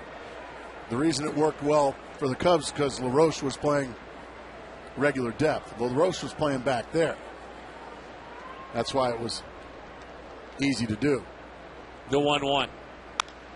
Popped up, very shallow, center field, and it's in there. It took the pitcher to snap an 0 for 13 with the bases loaded. Arizona was hitless in their last 13 at-bats with the sacks juiced. That's Edwin Jackson with his 6th hit of the year. Well, the infield was in, so that little bloop was able to get over everybody's head and in front of Marlon Byrd. You can see no chance for Terrio. I don't think he would have anyway. Nice going, Edwin Jackson. When you put the ball in play, something good might happen. Nicely done by Edwin Jackson. Put the ball in play.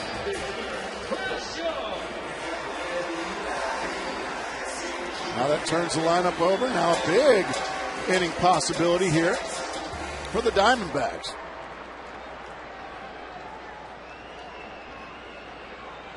Bases full of D-backs. 3-1 the score.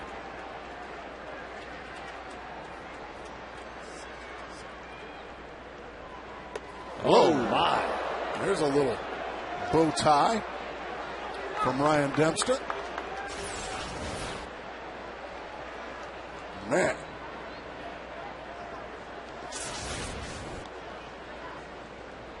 Your back's not meant to bend that way. Arizona with 7 hits in this ball game. Right now, 1 run to show for it, but a big opportunity to add on to that total. Pitch is high. Boy, he almost threw that one sidearm. 2-0 the count. He looked like he aimed both those. Dempster can fight bouts of wildness. He fought it for seasons at times. He's walked 100 in a season before.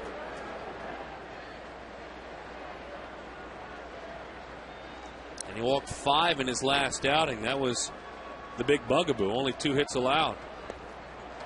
He's nowhere close. Really nice job right there by Chris Young.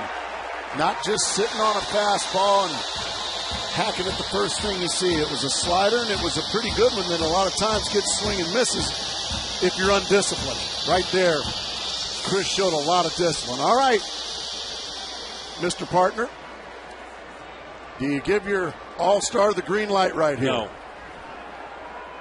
You? I do not.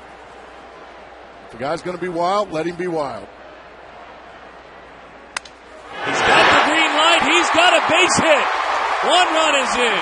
Come on down. That light is green. Drive on through. We're tied.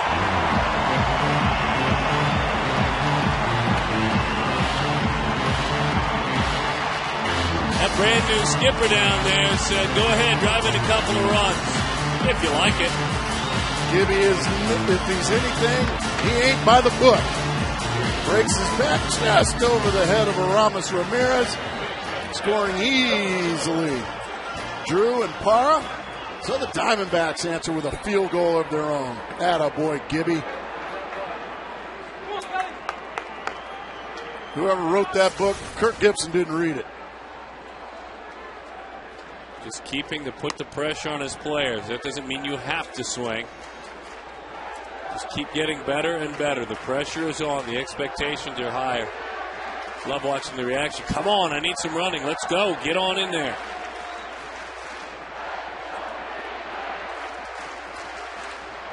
Now Kelly Johnson. Fastball high. 1-1 the count.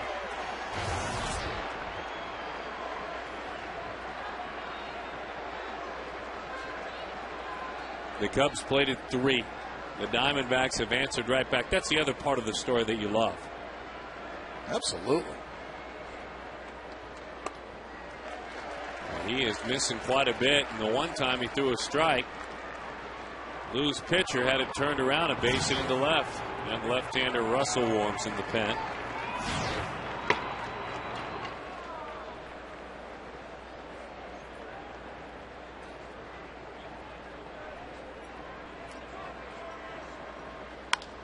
Bouncing ball toward the hole. A dive by Terrio. Throws. Got it. Just got it. I'll tell you, runners move up to second and third. That's a nice play. Very nice play.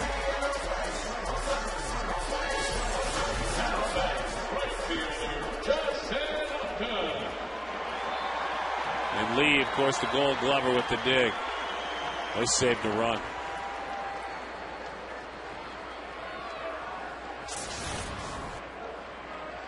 But a productive out, moving the runners up. Now a base hit scores 2.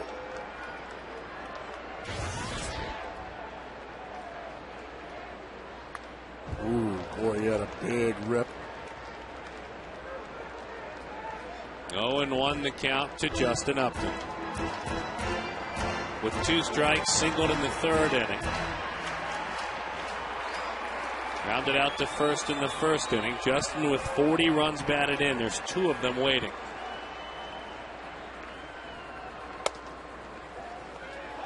One and one the count.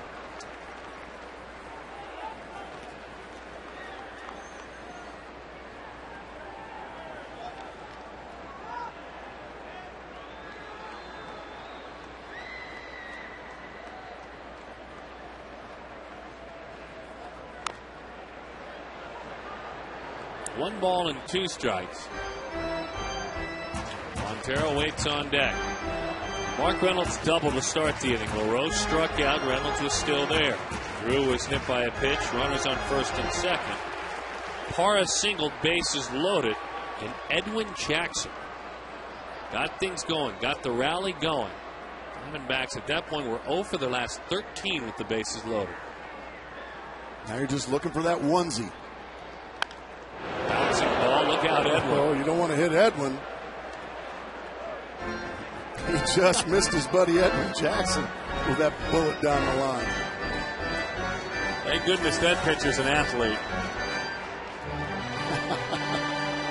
That certainly would have left a mark.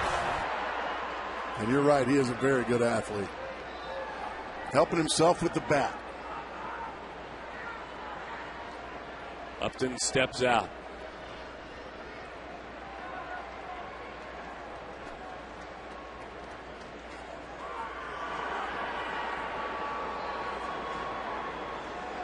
They plan to pull in the infield pretty dramatically, and Justin hits a fly ball center. Easy chance there for Bird. But big hits Chris Young on 3-0, and Edwin Jackson with the bases loaded, snapping an 0 for 13 with the Sox juice.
Sutton, Mark Grace, and we are celebrating 80s week, really, as we wind our way to 80s night on Saturday. And we've asked you most iconic band from the 80s. Text to 36929. There are the choices: Guns N' Roses, Run DMC, Devo, and Duran Duran. So a little bit of everything. And let's take a look. Wow, Guns N' Roses kind of running away with it. And I certainly like Guns N' Roses. But guys, cut me some slack here, because you got to remember, late 80s, I was a teenage girl.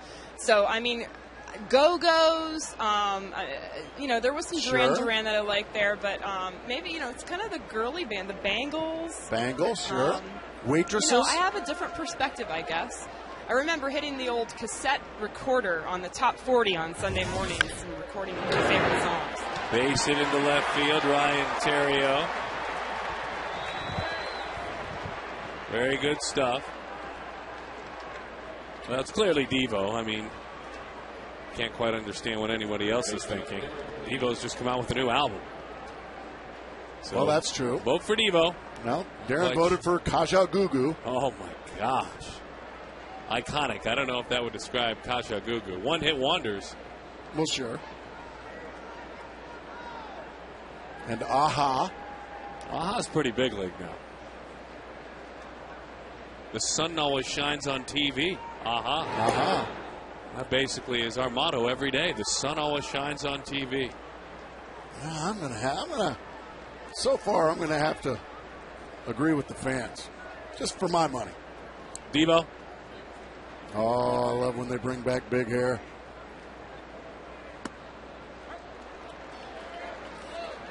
Oh, and 1 the count to Derek Lee.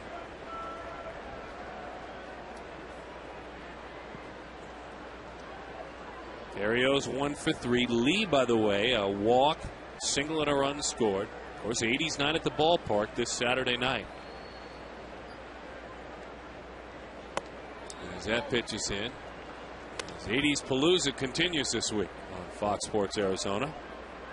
On our never-ending 4th of July weekend. Boy, it's been a great holiday weekend. Enjoying it still today.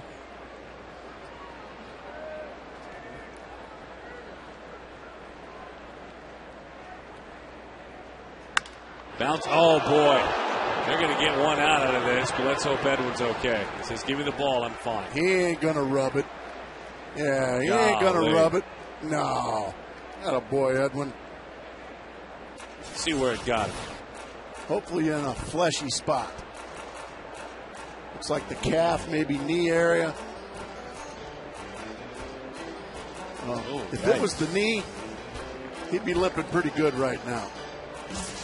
I think right now he's got some sparks coming out his ears and eyes.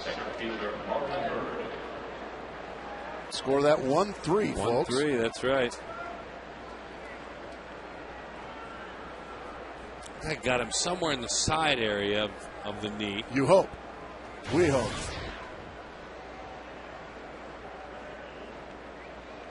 So here's Marlon Byrd now with the runner in scoring position. We'll watch Edwin closely.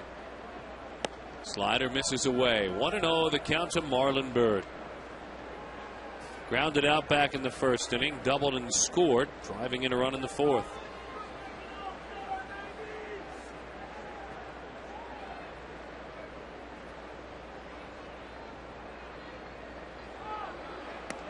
Runner going to third, the throw, not in time, a stolen base. Well, Edwin just fell asleep on Theriot.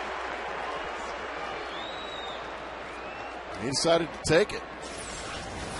Well, that is a huge stolen base right there.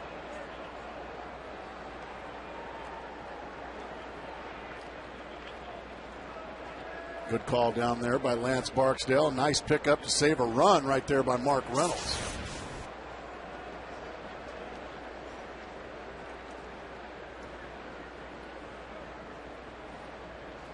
th stolen base for Theriot.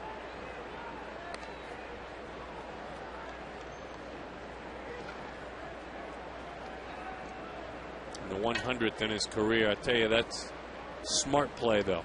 I mean, for me anyway, with the guy trying to get his leg back under him, kind of just focusing on how he feels physically. That one is in. 3-1 the count.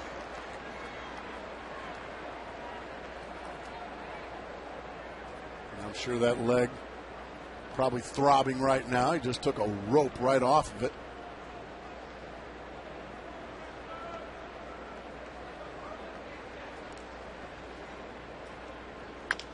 Topper, Reynolds. Oh boy, how his ankle stopped on him. Yeah. That ankle he had tweaked. I think he's fine right now. I think he's more disappointed in himself than anything. Instead of taking the out, he instead went for the spectacular play. Nice job by Terrio getting back. And then the ankle buckled again underneath him. That's that same ankle. Same one that he rolled when he was stopped trying to score here a moment ago. I guess that goes as a fielder's choice. Yes. Oh, Ramos Ramirez, you would think, well, that's good. We'll just pitch the 184 hitter. But if there's such a thing as a red-hot 184 hitter, this is it. And it's 4 for his last 10, and they're big hits. You know, we're not talking about little bunt singles. He homered twice last night. Slider 0-1 the count. Well, a nice breaking ball to jump ahead. I would imagine Edwin and Mark Reynolds could use a ground ball double play, get in the dugout and get some ice. Gas. Nothing wrong with the leg on that one. I mean, right on the belly button of Ramos Ramirez and right by him. What a pitch. Call me a pitch here. I like the same pitch. Elevate a fastball, see if you can get the swing and miss. He sold him on a fastball. Let's see if he wants it up. The 0-2. Fastball, boy, got a lot of the plate. It's popped up to right. Here comes Justin. Terrio tags. Upton is there. Right to the cutoff man. I mean, with something on it, but LaRoche grabbed it. Nice job by Justin Upton right there. Nice job all the way around. Edwin Jackson making some big-time pitches in a big-time situation. Justin going a long, long ways. Right through the middle of the cap of Adam LaRoche. Nowhere for anybody to go. Beautifully executed right there by Justin Upton and the entire squad. One more big out to go.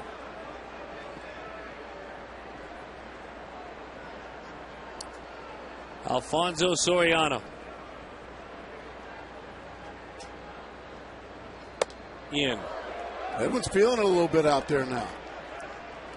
Kind of reminds me of in Florida. He's just going right down the line. Singing guys. 1-0. I know you like that. You're looking for a Donnybrook again tonight. I know you. Every night. Let's get out of this inning first.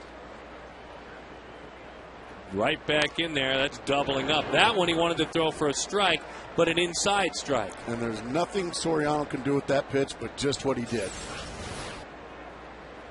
To get the bat head on that pitch, you're going to pull it into the dugout just like he did. Now, earlier, he's at 1 strike now, but when he got to 2 strikes, he beat him with a chest-high fastball. He loves it down. Boy, look at Miguel again. He hit it. Wow. Did he ever.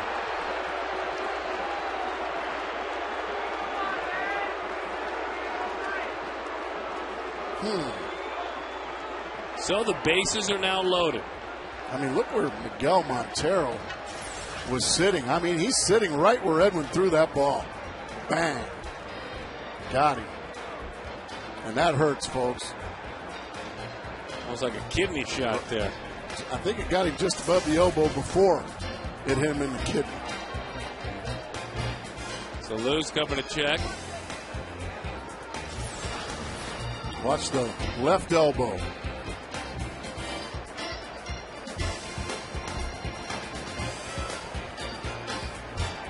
Ouch. Oh, does that ever hurt? And he's rubbing on that elbow right now. Yeah, right there. That's where it hurts.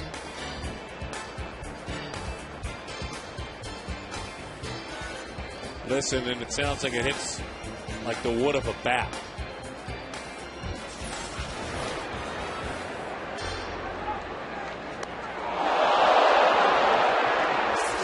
Golly.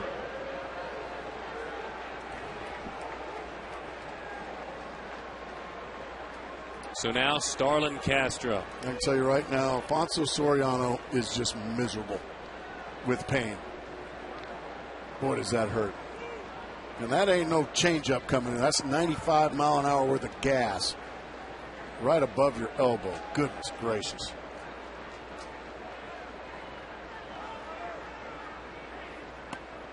Slider. You can also see Miguel Montero was sitting almost directly behind Alfonso Soriano. In other words, if you're going to miss where you miss, not over the plate.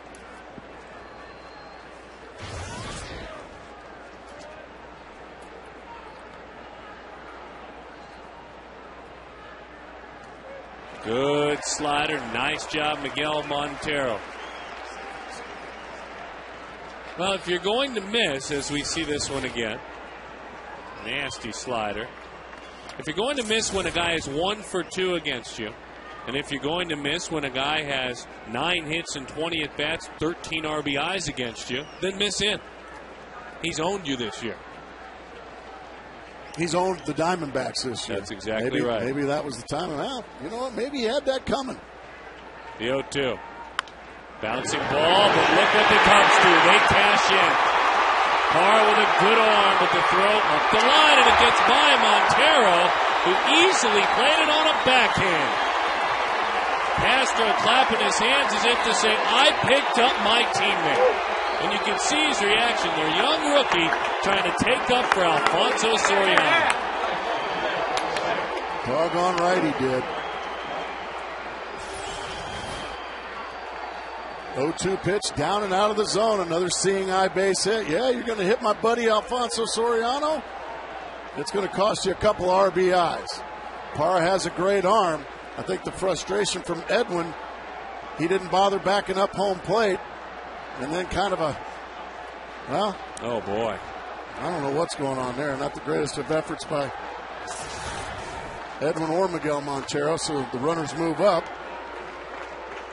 So Castro, a huge base hit. Give him a single, you can give him a couple of RBIs, then the runners move up on the air on Gerardo Parra.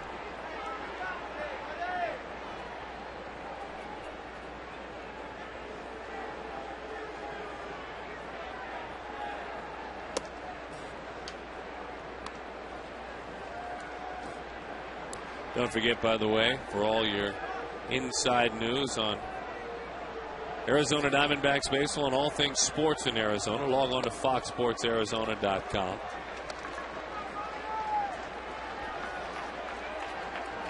You can send us an email to the booth. I think we're going to have to go to the mailbag here in a bit.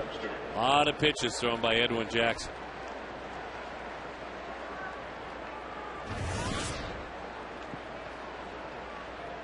The way Mike Berger will stop by tomorrow and join us, Director of Player Development for the Diamondbacks. Email us some questions you have, some players you're curious about. Big swing, pop foul. And that one heads up into the seats and it's dropped down below. That one wasn't in the seats. That was a terrible play by our good friend. He's a great rider, Steve Gilbert. Did he boot another one over there? Awful play. He's a great rider, but a terrible defender. He usually runs from him.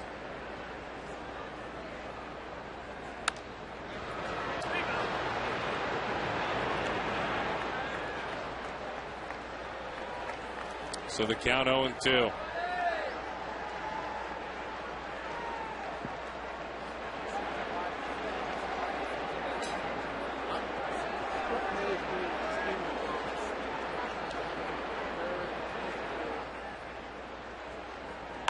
Bouncing ball out towards short. Steven Fields fires in time for the out. But Alfonso Soriano took one on the elbow. Starlin Castro took one in the left and drove in a pair.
For the Diamondbacks and their fans, baseball's biggest stars are going head-to-head in the summer's biggest event. Fox brings you every thrilling moment of the 2010 MLB All-Star Game. It's Tuesday. It's July 13th, live from Anaheim in Orange County, California at 5, only on Fox. There's the Diamondbacks All-Star. Excited to see him in the OC. Marlon Byrd will be there. Cubs fans enjoying that. And Tyler Colvin, young man, he'll be an All-Star someday. He is in left now.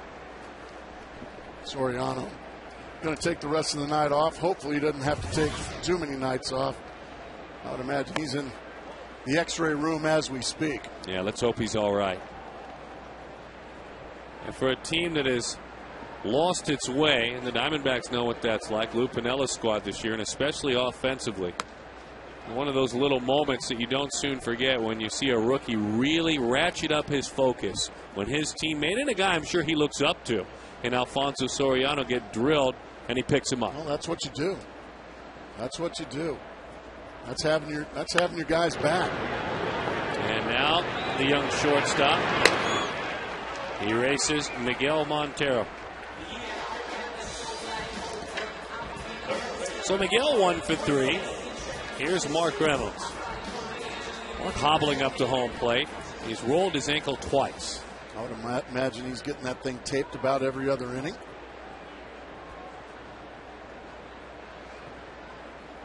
Well, at times there is nothing worse than rolling your ankle. No matter which way you go with it. Fastball over swings, 0-1 the count. Now the Diamondbacks have to fight. Got to fight their frustration. You got to realize, they got back in the thing, got 3 runs, and then unfortunately gave up a couple more in the very next inning. And a lot of times you can get frustrated as a position player. Like, man. So you go up there and all of a sudden you go out of your game plan and start trying to hit the ball as far as you possibly can. Miguel made a quick out, and then 2 quick strikes now on Mark Reynolds. 3 quick strikes on Mark Reynolds. All-Star voting isn't over quite yet, folks. From now through Thursday, vote for the 34th and final player for each league roster. Go to dbacks.com and cast your final vote for the final 2 All-Stars for the game in Anaheim. That's in Orange County, California. Good call.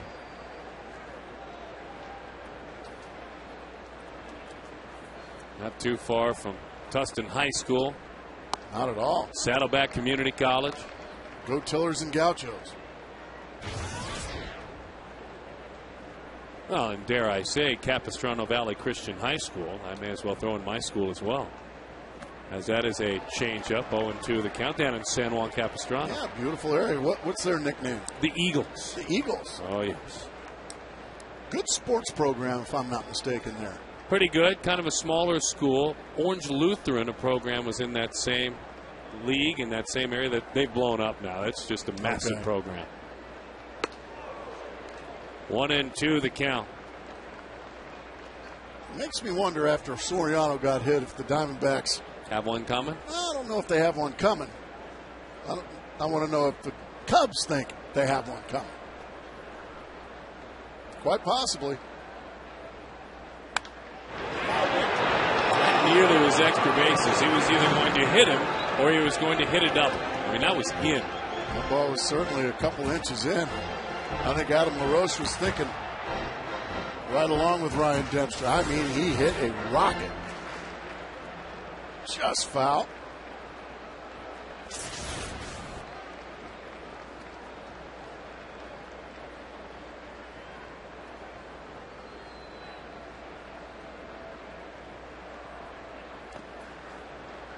Bounces that one into the dirt. Well, back when you were playing, would you have thought the Diamondbacks had one coming? Well, depending on the situation. I also knew that I probably wouldn't have been allowed to hit 5 home runs off a certain team in 2 series without getting smoked. But then again, I know what you're saying. I never would have hit 5 home runs. I know the point, though. Yeah, I would have probably gotten hit after the second or third. Rhino, for instance, probably wouldn't have been allowed. He would have probably had to take one in the ribs. Andre Dawson, Sammy Sosa, the power hitters.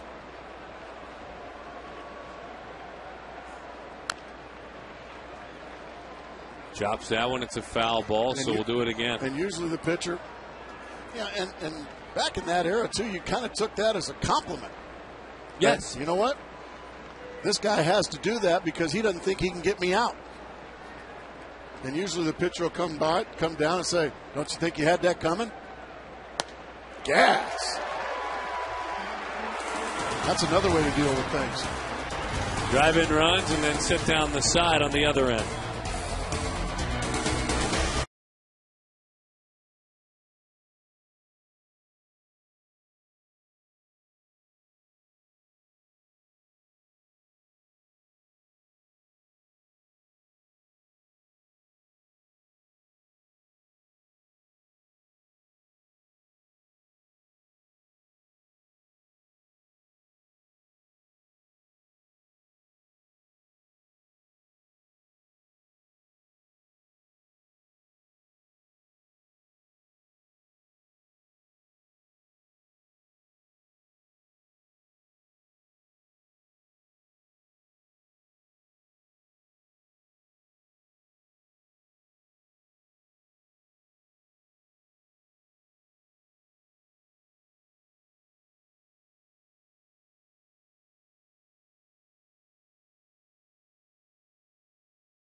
Just snap the skid. Look at how excited he is. And then an interruption from Bartman.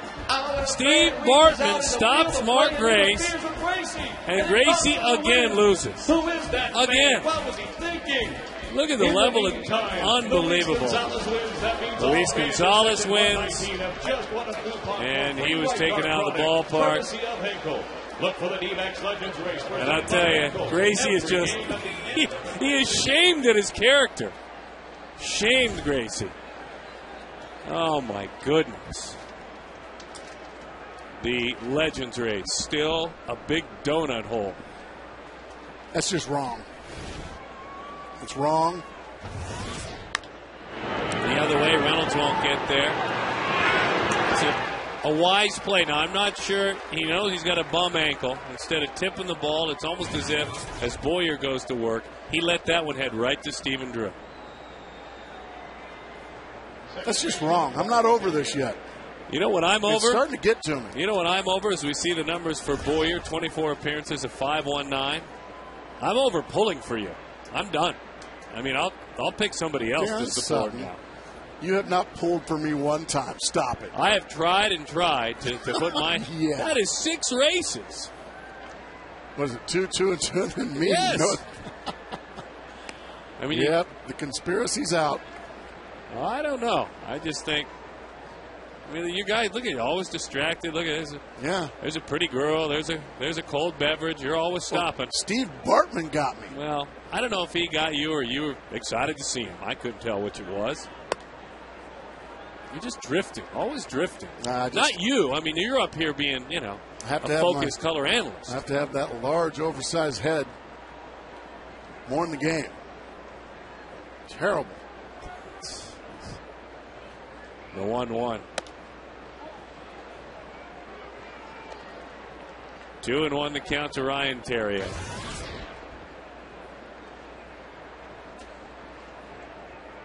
I love the race, though. I love the Legends race. of our good friends with Hinkle. They've partnered up to sponsor, as that's a strike. 2-2 the count.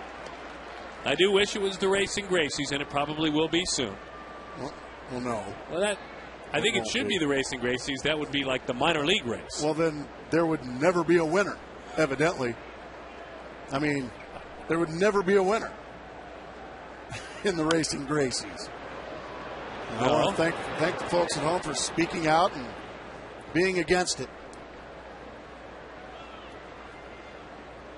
Well, I actually think the folks completely supported the Racing Gracies. I want to know who's behind all this. You know, my family is being, my sons are being teased at summer school. Bouncing ball to short. On a Sunday hop, Stephen Drew makes the play, and he retires. Ryan Terrio. Home Depot doing more on defense, brought to you by our good friends with the Home Depot. More savings, more doing. Defensively, Steve Bartman. Boy, look how excited you are. And then Steve Bartman. Out and a fan reaches out in the field of play and interferes with Gracie, and it costs him the win. Who is that fan? What was he thinking? In the 0-1 the count, Derek Lee. Boy, Chuck Drago was into it, calling the race, too. He was fired up. I think Chuck's behind it as well. I got Bartman. It's just wrong. Yeah. There he is. I think he might be behind it. I think, and you know what? I think you're right. I think he is the mastermind behind all these grace distractions. I don't think he's behind all of it. Yeah, I think he is. You think Derek is as well? I have a feeling between Derek and you and Chuck Drago. This is Chuck's race. He's in charge of the race. I mean, Chuck is the supervisor of the entire race. You know, this race is all Chuck. It's his race. He is in charge. He calls. He's as good as it gets. Great voice. He's as good as it gets. Yeah, see, I don't think he's behind it. I'm just discussing with all our leaders. Fine leaders. The 0-2. I come home from the games. My sons are just disappointed in me.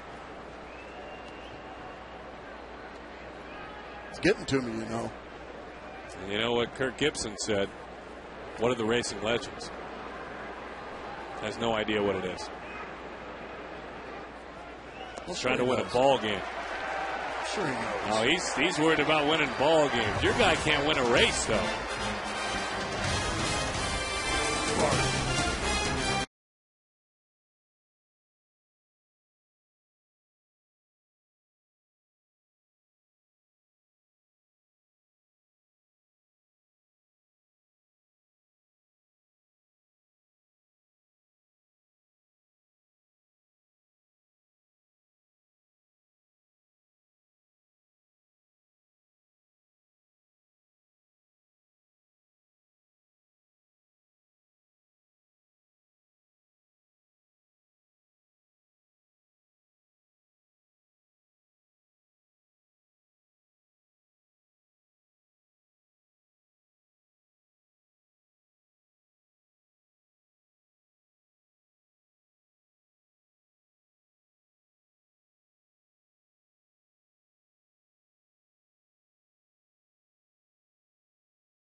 Rise in the fourth inning, a safety squeeze. A bunt popped up, and it's Bold with the bases loaded.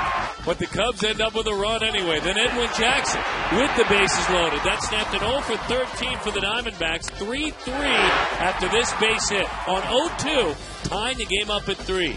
Then this hurts. 0-2, bases loaded, ground ball, base hit left field on a slider. Couple of runs across the plate, and that's where we stand at 5-3. That is our score. And hopefully popping up a couple of more runs, these Arizona Diamondbacks. Glad to have you back at Chase Field. He's Mark Grace. She's Jody Jackson. My name is Darren Sutton. And that looks good. That's our good friends with Cactus corn. Cactus corn down there. Best popcorn in the country. Young left-hander takes the baseball. James Russell comes on for the 25th time this year. Long balls, quite a few. That's where he has been hurt. And first batter efficiency, only about half the time. So, Stephen Drew, the Diamondbacks need a pair to get things going. Ryan Dempster done after 5. That's twice now for Dempster in back-to-back outings, and he has lasted just 5. He had a terrific 5th inning, striking out a pair of Diamondbacks. But Lou's going to try to get 4 innings out of his pen tonight. Back-to-back breaking balls, back-to-back swing and misses from Stephen Drew. Lou and the Chicago Cubs wrap up this series, then they head to Los Angeles. They have got a 4-game set with the Dodgers. Is that one a little tougher? Drew is erased. He dropped the baseball. 3-time Gold Glove first baseman Derek Lee. Wow. Just did something that might happen once or twice in his entire career.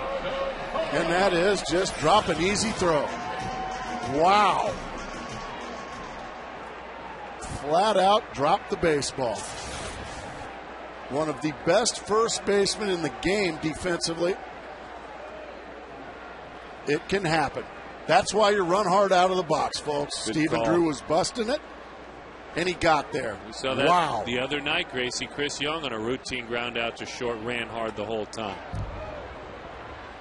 Barr with a swinging bunt, fouls that one up. That is an error, obviously, on the first baseman. Well, you got to take advantage now if you're the Diamondbacks. That's a gift you never see at this level. West high speed, internet high speed pitch. You and Candyman saw that happen up in Seattle a couple of years ago, didn't you? Tony Clark. For a walk-off. High fly ball center field. Going back of it. And to make the play. We're talking about our good friends with Quest and Ryan Dempster, Edwin Jackson. Both done for the night. Quest is a proud team partner of the Diamondbacks.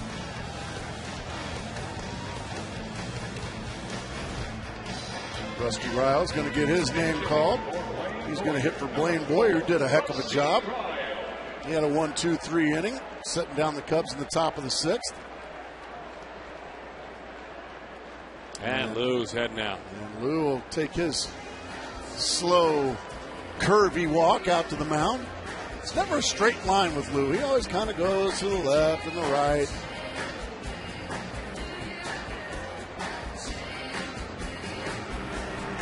That hard-throwing right-hander warming out there in the pen.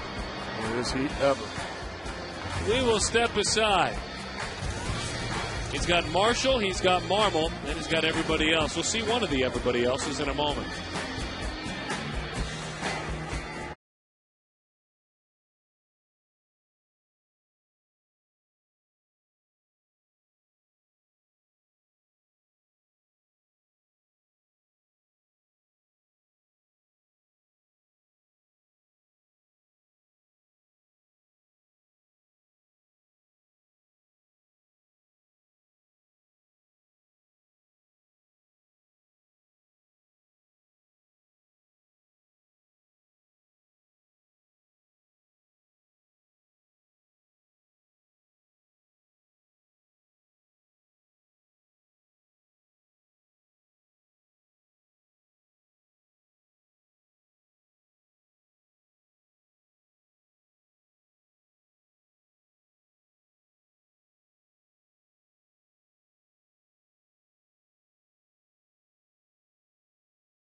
These Diamondbacks, we hope to see you out here at the ballpark. They're at home. Honeyball Sanchez, Ricky Nolasco, Nate Robertson, and Chris Bolstad. Josh Johnson works tonight, maybe starting the All-Star game. You'll hear from Josh Johnson during the series. Rodrigo Lopez, Dan Herron, Ian Kennedy. I'm excited to see Barry Enright pitch again. Enright taking major steps forward yesterday in his second big league start. Spoke with Barry before the game today. And he said, for me, and you love hearing this for a guy who's just gotten here from Double-A, he said, I learned a big lesson about myself. He said, I'll tell you, I learned I could pitch 2 times through, and I made all the adjustments. I didn't make the adjustments a 3rd time through, and he walked through at bats against hitters in which he should have made better selections of pitches. Remember to pitch by pitch. There's a lot going on there, and excited to see him pitch on Sunday. There's a lot going on in the right arm of Andrew Kashner as well. About 99 to 100 miles an hour worth of gold in that right arm.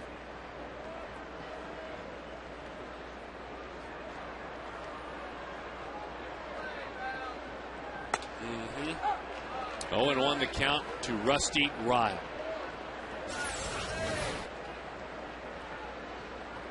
How about this for a fun little pinch hit assignment? I guess this is what you prepare for, though. Yeah, just get it going. Be quick, let him supply the power. 2 fastballs down the middle. Both of them taken.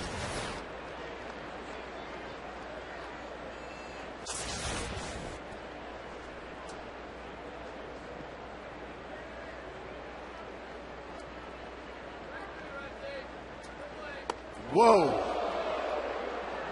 That ball hit the glove before he got his face out of there. Thankfully, it missed his face. Or that would have been a pretty gory sight here at Chase Field. You can see that ball was already past him before he reacted. My goodness.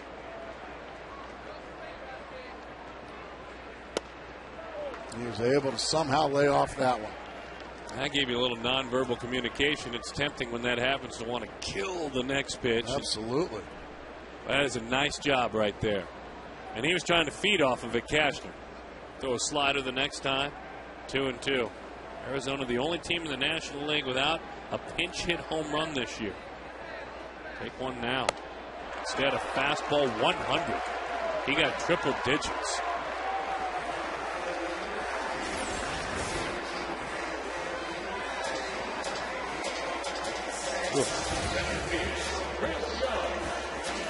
All right, Chris Young.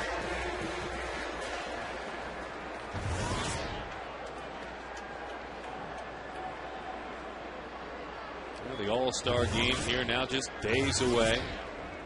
Young will be, after the game is over on Sunday, hopping on a plane to Southern California. Maybe flying right into John Wayne down there in Santa Ana, down in Orange County. I'm sure that's where he will be flying into.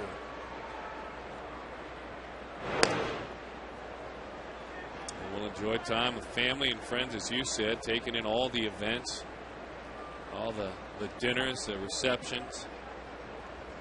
Sitting on the field, Chris was talking about, I have to get a video camera because I get the best shot for home run derby up close.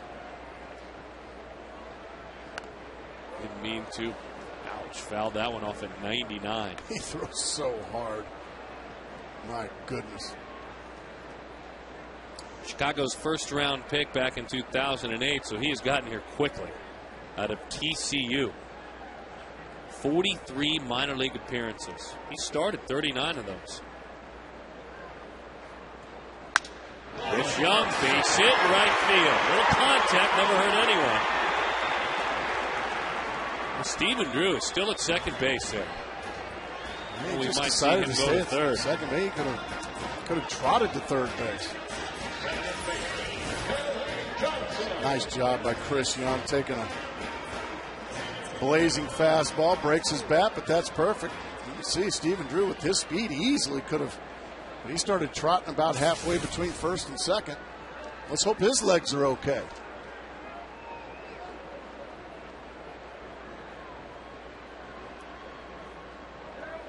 So now Kelly Johnson. Inside corner.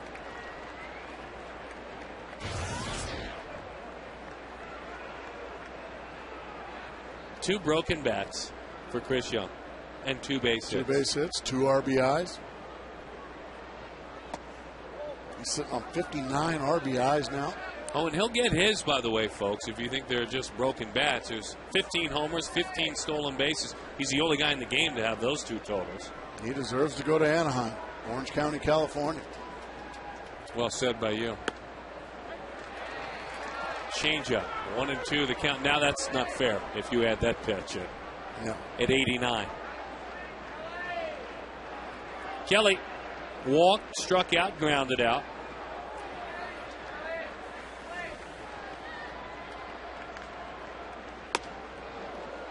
.100 at his kneecaps.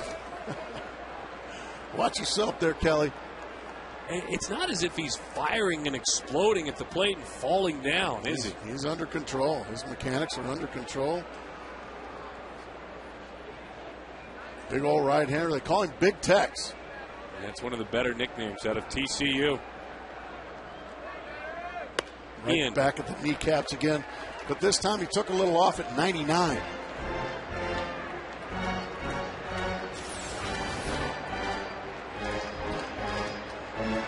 That's pretty under control right there, folks. That's not maximum effort at all. Oh boy, it's maximum fastball. Runners will be off. Kelly Johnson, bouncing ball.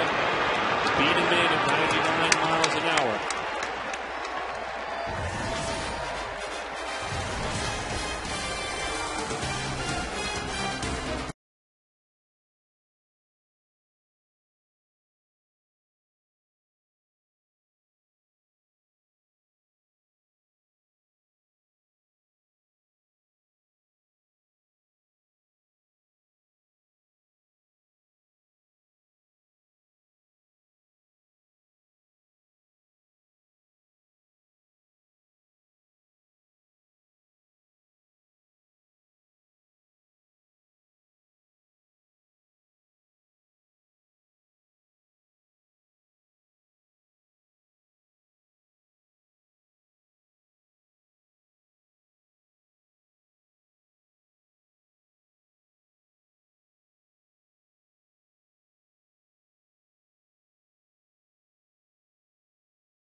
Cubs leading the D-backs. Jody Jackson here in the main concourse, section 112, and it's the Hungry Hill Sandwich Company. What makes it special is you can get these sausages in Chicago and here in Phoenix, because like so many transplants, you're transplanted here from Chicago to Phoenix. Chicago, exactly. Jim Ferris has not missed a game in 11 years, and what makes your sausages so unique? Well, it's homemade, and we use nothing but the pure product. There's no fillers.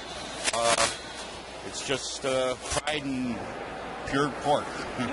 We won't tell the Cubs fans that they are from the south side. But anyway, Jim, guys, Darren, Mark, what do you guys want down here? They have Italian, Polish sausage, brats. Jim's going to make you a couple of sandwiches. Gracie? I'm going to go, if it's from his place, I'm going Italian. Italian? Okay. Jim's going to get it going here. I would like a brat with literally all the fixings. How did I know onions, that? Sour cream, peppers, I need it all. Pepper and onion for you. Ranch dressing? No ranch. I need a dark brown mustard on that, please. I need yellow mustard and sauerkraut on mine, Jody. Yellow mustard and sauerkraut. On the Italian. Okay, he wants actually just sauerkraut here. Anybody want pepper and onions or no?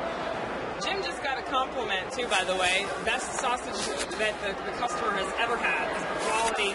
Hungry Hill, of course, named after the neighborhood in Chicago. I know right where it's at.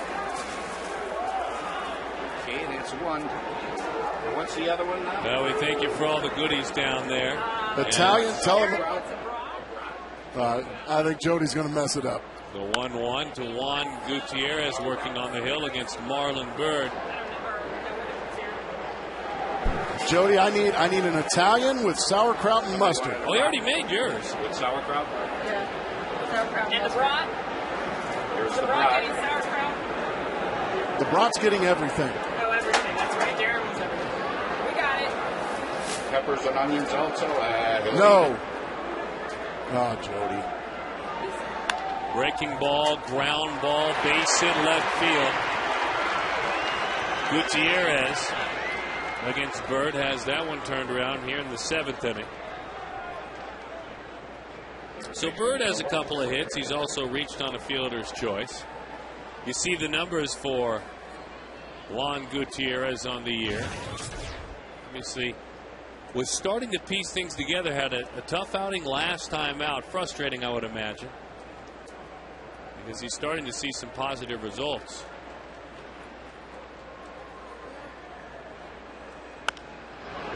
Ramos Ramirez pops that one up, spikes the bat down, and doesn't reach first as he is erased.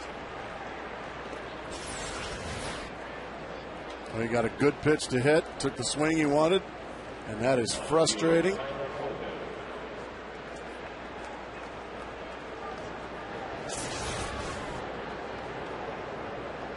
It's such a big series, so stunned that he made an out there against Juan Gutierrez. Here's Tyler Colvin. The Chicago Cubs have never swept the Arizona Diamondbacks in a 3-game series here in Phoenix. Well, they're 9 outs away from doing it. Diamondback bats need to come to the rescue. And the Diamondback bullpen needs to continue to put zeros up on the board. Who's got it? The shortstop, Stephen Drew's got it. His legs may be okay after all for Steven. By the way, Fox Sports Arizona is proud to support Operation Homefront of Arizona, an organization that provides emergency assistance to families of military service members during the month of July. Be a part of the Back to School Brigade. Donate backpacks and school supplies for the children of military families. I love this. Go to foxsportsarizona.com for the Phoenix, Scottsdale, Tucson drop-off locations. And after the All-Star break, I'm going to pop off to a couple of those locations and bring some tickets and T-shirts and such. We're going to kind of help encourage. This is a great thing. We're still working on it.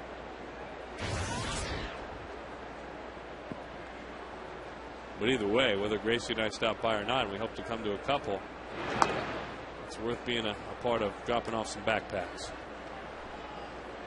1-0 the count.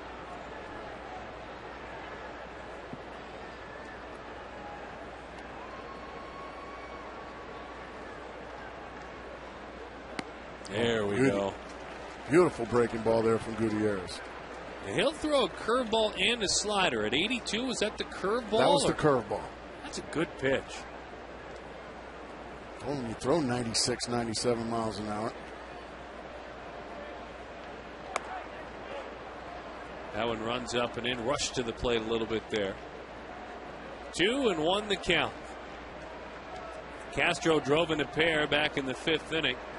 Alfonso Soriano was hit by a pitch to load the bases. He picked on an 0-2 slider and served it into left field for a hit, driving in 2. Another curveball, another strike.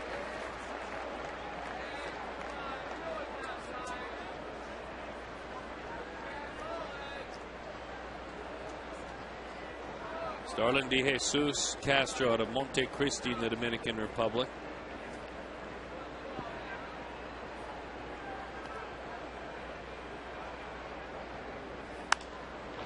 High pop up, shallow center. CY and Upton come together. CY is there. Chris makes the play.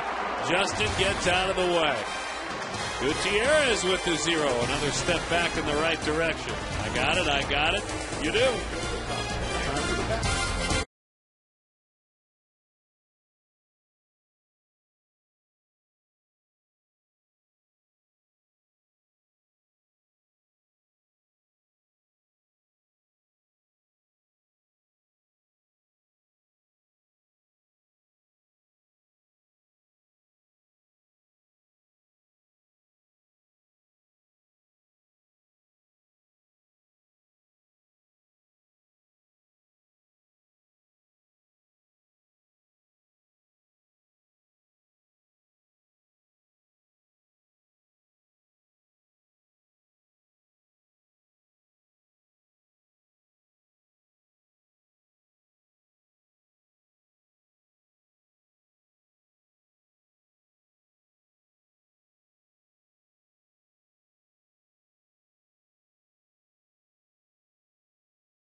We'll break down the game. Plus, we have a special pop culture segment on the post-game show tonight as we continue to celebrate the career of Joe Borowski, the ex-Chicago Cub, as we look back on a night that will live in infamy in Chicago.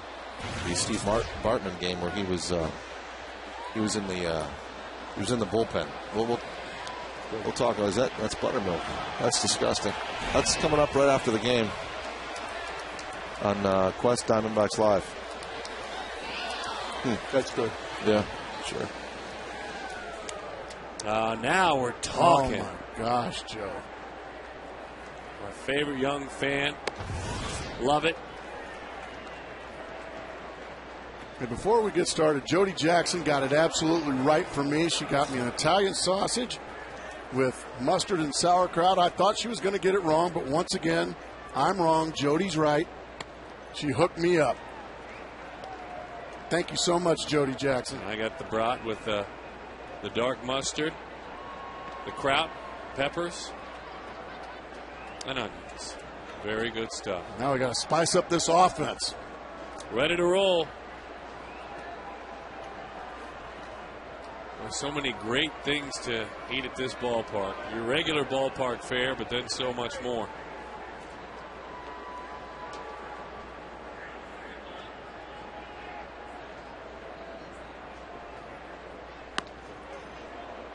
Hungry Hill Sandwich Shop, so we appreciate them. This is one of the best things I've ever eaten in my life. Wow. Hard throwing right-hander. Let's see if Upton can battle his way on.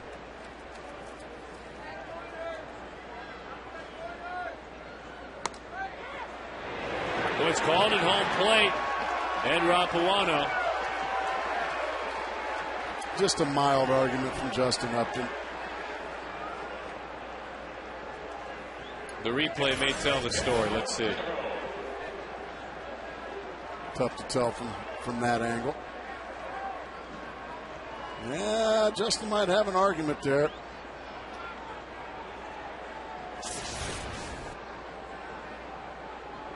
Yeah, looks like he did that time. Miguel definitely went there. That was a swing. Take us inside the head of a hitter. What does a hitter want in that situation? Does he want the home plate umpire to get help on that one? Well, the umpire first and foremost doesn't have to get help. The home plate umpire, it's his call first and foremost. It's his call. Now, if the home plate umpire is not sure, now he can ask for help to one of the corner umpires.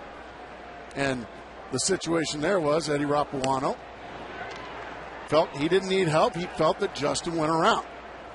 So he made the call on his own, and I would imagine Justin saying, come on, man, ask for help. What do you think? I feel like he checked it.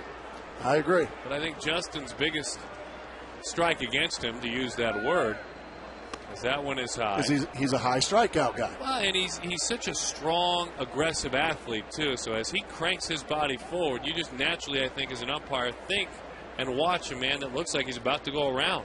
Got to be strong to stop that kind of swing. And umpires also know, who strikes out a lot and who doesn't. So if that's a David Eckstein, then that might not be called strike three? Well, it's less likely. It's less likely, yes.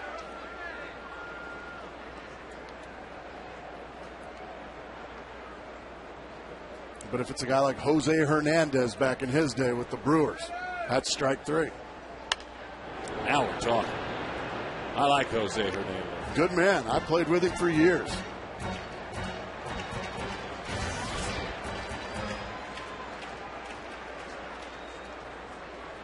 Three and two the count.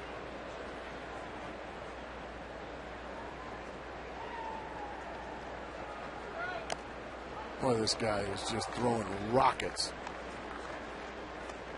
Cashner. And a whole lot of nonsense to his game, boy. Put down that number one. Let me just bring it. I think you'll see this guy in the starting rotation sometime shortly. Golly.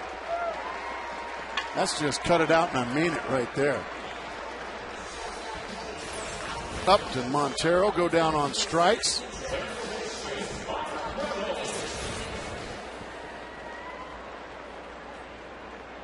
You can see this Diamondbacks club with their strikeout percentage. That 0-1 Brewer team had Jose Hernandez on it, didn't it? Yes, and Jose had a lot of strikeouts. So did Richie Sexton. So did Jeremy Burnett.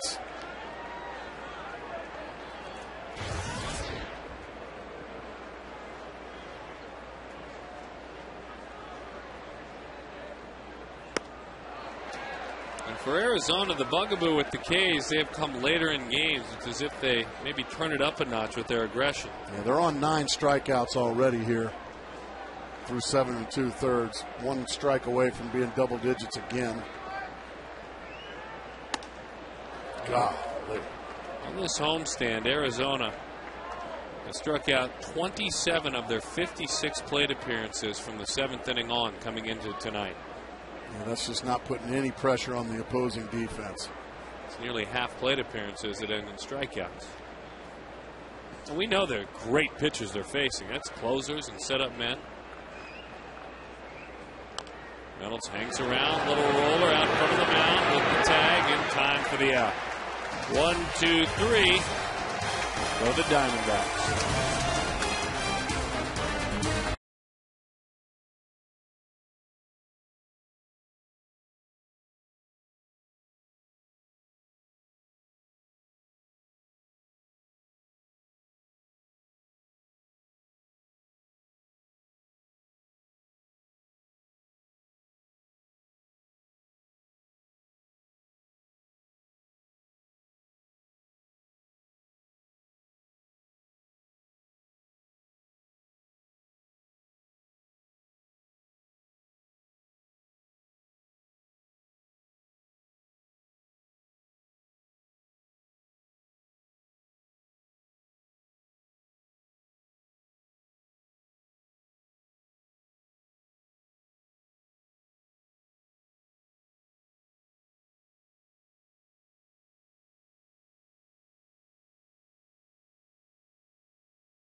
In the 8th inning, he drops a curveball in there for strike 1.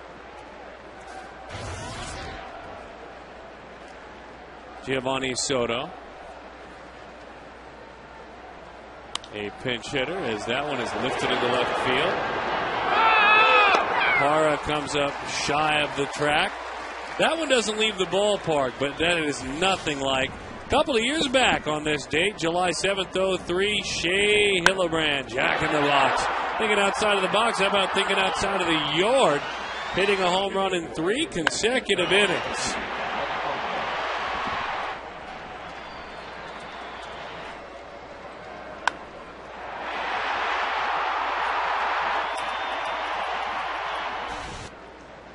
Taking a walk down memory lane is Mike Fontenot. 0-1 the count. That was a heck of a night. That's a lot of homers for one man, let alone for a team. 3 in 3 innings. I was on the bench that night, like most of the nights that year. In 03? Oh, yeah. I always said I was on the NFL program that year. You saw me every Sunday at 1. Oh. Probably called you occasionally, maybe to what? Oh, boy, that's nasty. Boy, Mike Fontenot, thanks for coming. Good to see for Gutierrez. He just took him to school, especially this last breaking ball. Makes you wonder just how This guy has struggled so mightily up to this point. Starting to slowly turn it around. Had a rough outing his last outing, but you see the stuff. You see what's there. Well, what Gutierrez has done, including giving up runs in his last outing, in his last 7 2/3 innings, he's given up 1 run. His last 6 appearances, his ERA is 1.17. That includes that last outing. So you'll take a 1.17 when you put together 6, now 7 games, doing great work tonight.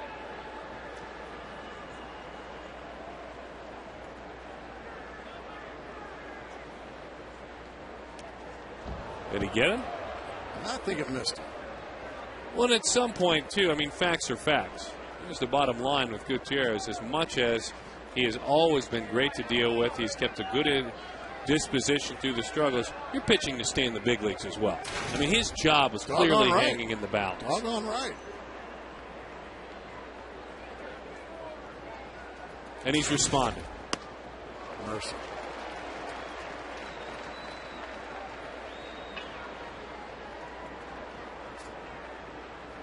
You learn a lot about someone when their job is being threatened, their security, like that man should be in the Legends race, being threatened.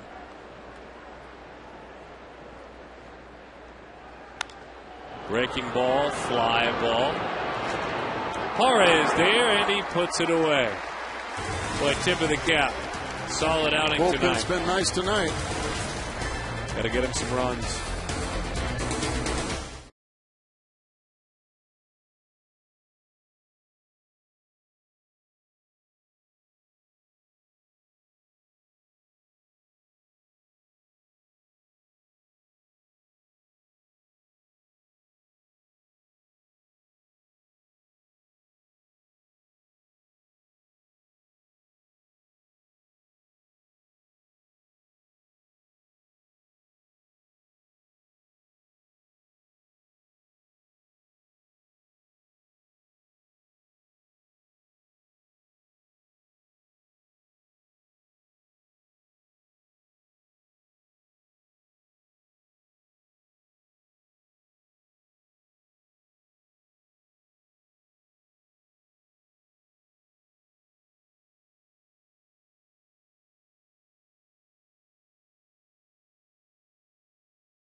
Come on.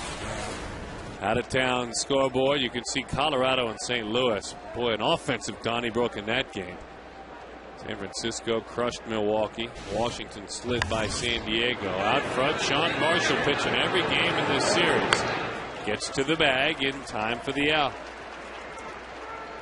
In that Colorado-St. Louis game, 15 runs between the two teams, 31 hits. Jaime Garcia got knocked around. Aaron Cook got knocked around. And in the end, it was a scoreless frame from Houston Street, and the Rockies scoring 4 in the 8th and the 9th. Marshall's having an incredible year, though. He pretty much pitches about every night if the Cubs have the lead. Well, and he pitches very well when the Cubs have the lead. Gave up a couple runs here last night. But Lou sees a bunch of left-handed hitters due up, so Sean, can you go? And the answer is yes. Base hit by Stephen Drew. Oh, Darren, just wait. What happened? Bring your kids down to Chase Field on Sunday, July 25th for a concert with the Wiggles. Following the D-backs game against the Giants. Buy the Wiggles 4-pack for just $40. Get 4 tickets to the game and concert, plus $20 D-bucks to use on food and drinks. Get the Wiggles 4-pack at dbacks.com/concert. Wags the dog, Dorothy the dinosaur, Captain Feathersword, all the gang. They're all going to be there. Wake up, Jeff. You know we really need you. Breaking ball misses in a curveball. The big red car will be there. Henry the Octopus will be there. You can't leave him out. You're right. I'm going. I'm there. Bouncing ball. One. That's all they will get. Hora races on through the bag. So he reaches on a fielder's choice.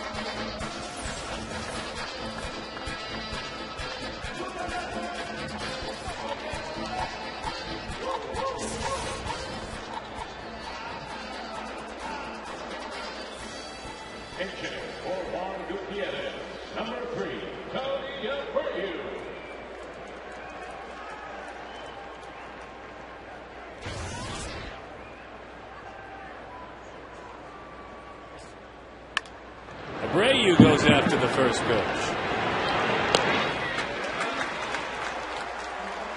4 batters saw 5 pitches.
Burn up your wallet. Blimpie, America's sub shop. Your Valley Hyundai dealers. Time now for the 7th inning stretch. Your dollar. Hyundai, now the most fuel-efficient car maker in America. ValleyHyundaiDealers.com. We welcome you back on a beautiful Arizona night. I'll tell you, the evenings have been survivable. I know monsoon season right around the corner. They will be warmer and hotter evenings as we get into August. They're calling for them possibly this weekend. Are they really? That's right. Man. I saw the forecast. It's going to be awesome. But what we are feeling when we get home is it creeps into the 80s still at night on occasion. It was beautiful last night. That was a great shot out as we get ready to head into the evening. But rain coming over the weekend. Chad Qualls comes on.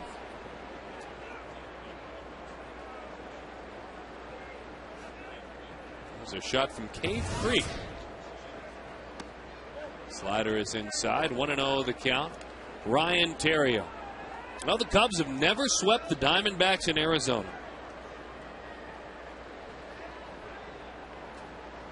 Matter of fact, the Diamondbacks have. That one is a bouncing ball. Drew knocks it down, but it trickles into left field.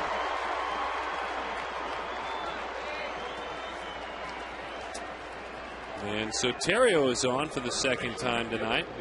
Our Chaz Roberts air conditioning cool play on some of these cooler evenings still. The safety squeeze, as Gracie called it. Well, beautifully executed. Scoring the runs. That's the term for it. Gutsy, too, with the bases loaded. Yeah. I mean, it was, boy, you got to give Lou a lot of credit. Trusting his pitcher to get the bunt down. Trusting his base runner to make a good read. I mean, trusting him literally to pop it up and kind of let it die out there where it did. As long as you get it down, as long as it hits exactly the ground, right. It's a perfect bunt. You could roll into a double play, it's the alternate. Well, not the first baseman way back like LaRoche was. Bouncing ball to the hole. And a base hit for lead. No, I'm saying if you swing away there. That's what we're trying to avoid. That's why they call it the safety squeeze. Just in case. The Diamondbacks lead this series all time against the Cubs. They're 12 over 500. 53 to 41 losses. They're 29-17 at Chase. Was it me or have the Cubs found about 7 base hits that really haven't been hit all that hard off of Edwin Jackson? And here with Chad Qualls, just some 3 hoppers just out of the reach of Stephen Drew and Mark Reynolds.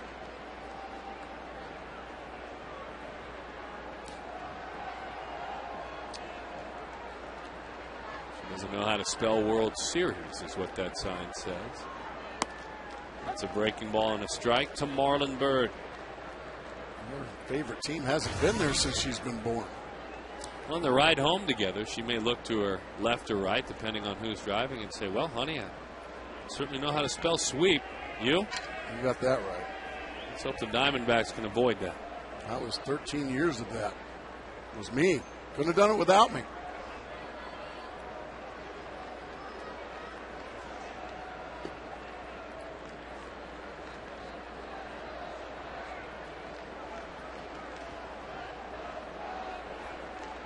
Five to 3 the score. It's been the 4th and then the top of the 5th. That's been all of the offense.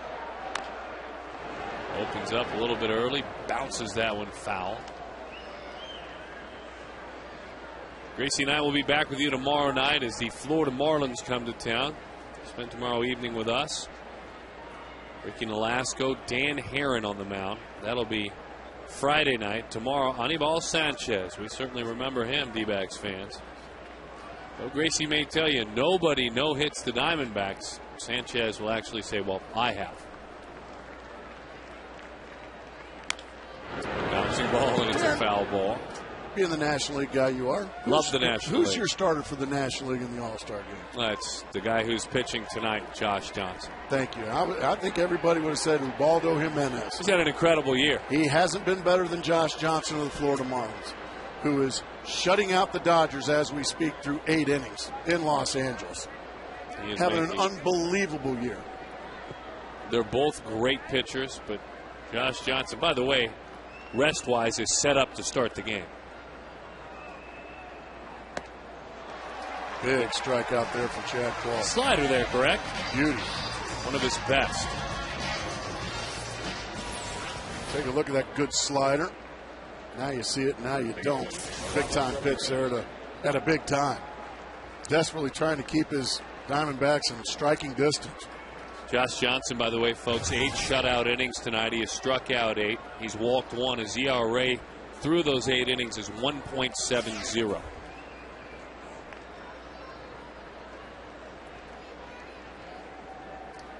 He's having a fine year. Here's Aramis Ramirez.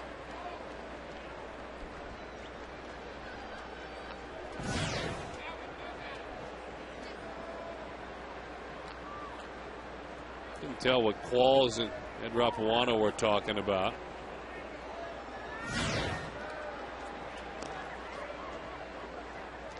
But all is well. Drops a slider in there for strike 1.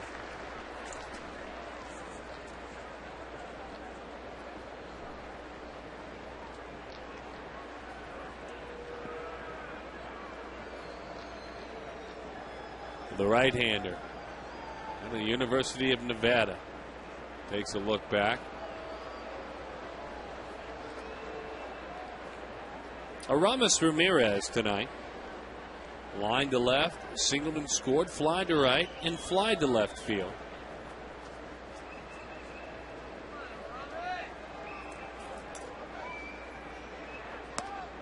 That sinker misses outside from Qualls. For the Cubs, 5 runs, 9 hits, and an error.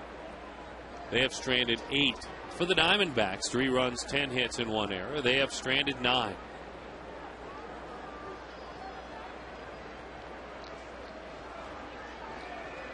Yikes. Not good.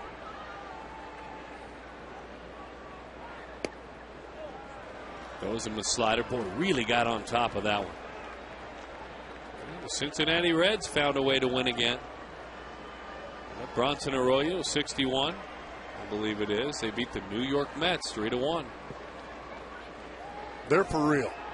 They're getting some pitching along with that good offense. Joey Votto leading the charge. 3-1 to count. It looks like Joey Votto, the fans seem to be speaking in that final spot. Well, he deserves to be there. He's leading the league in like all those categories you like. I think in homers too.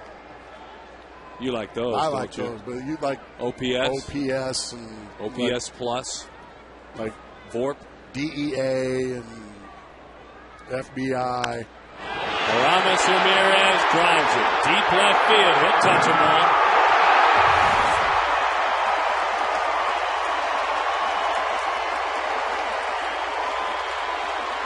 Simple initials there, HR, and also RBI, 3 of them.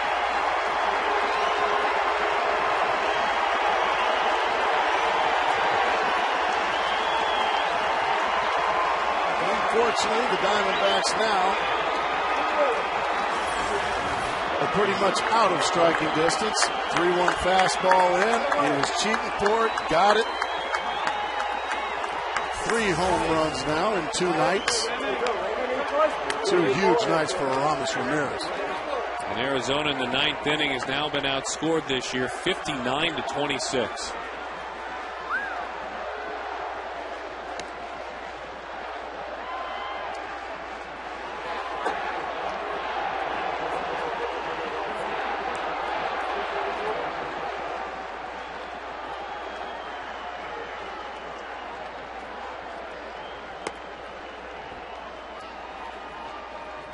Two and 0 the count.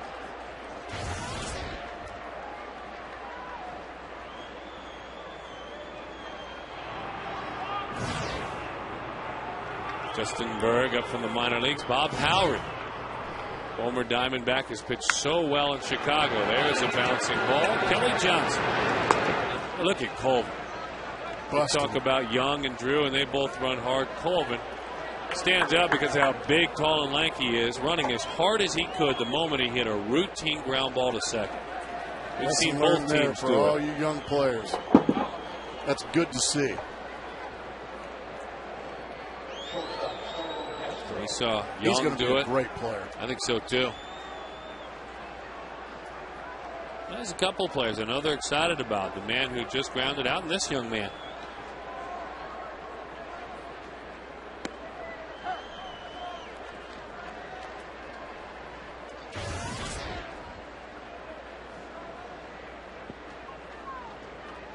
They play him to pull on the infield. 0-2 the count to Starlin Castro. Berg and Howry warming. And the Cubs with 10 hits, but they've cashed in. Certainly, they have 8 runs. With the slider, but 3 more big runs. Aramis Ramirez with his 3rd home run in his last couple of nights. He is steamrolling Arizona.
Chad Qualls. Bullpen piecing together a couple of good innings. Chad stumbled, though, and so 8-3 is the score. Our APS Energy All-Star. We're going to give it to Jody Jackson because Jody delivered complimentary food to the booth. Fabulous sandwiches. So thank you, Jody. You are our APS Energy All-Star. Thank you, Jody. What an honor. You are positioned down there for a post-game interview. We'll hear from you in a bit. Now, the problem is the Walsh and Borowski, they want their Polish sausage, and I didn't deliver to them. So, well, they have work to do. If you leave them empty-handed, you have officially reached goddess status. So thank you, Jody Jackson. We move along. Justin Berg takes over. 15 appearances, a 6.14 ERA.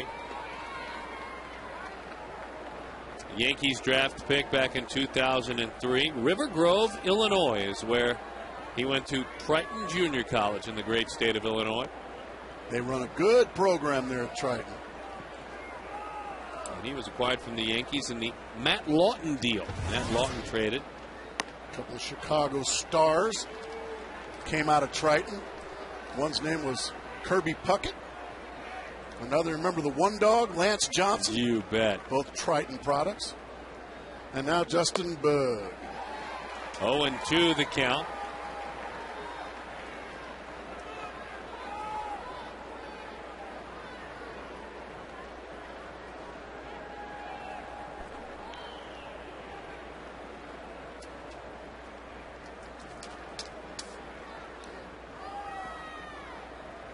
The 0-2.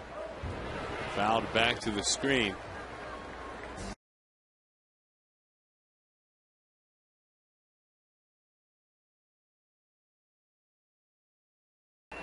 Couple RBIs, couple of base hits.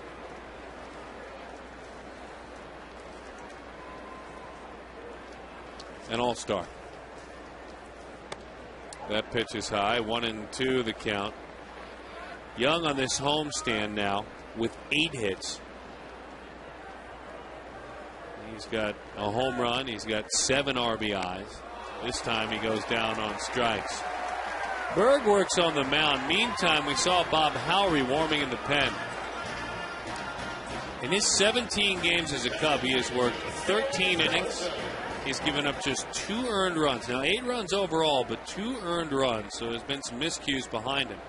He's got a 1.38 ERA as a Cub, so he is piecing it back together in Chicago. Remember, he struggled as a Diamondback. Yeah, I talked to him, and it was a mechanical flaw.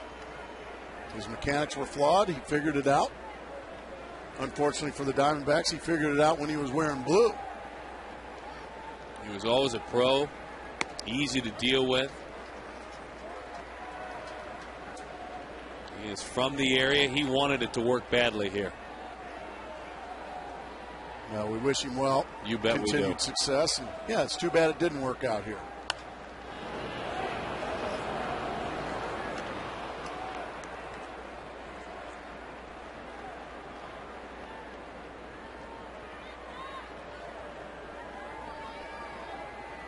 Justin waits on deck. 10 hits for each of these clubs, but the Cubs up by 5. Kelly Johnson, fly ball center field. Put away by Berg. Justin Upton grounded out to first, singled, fly to center, and struck out.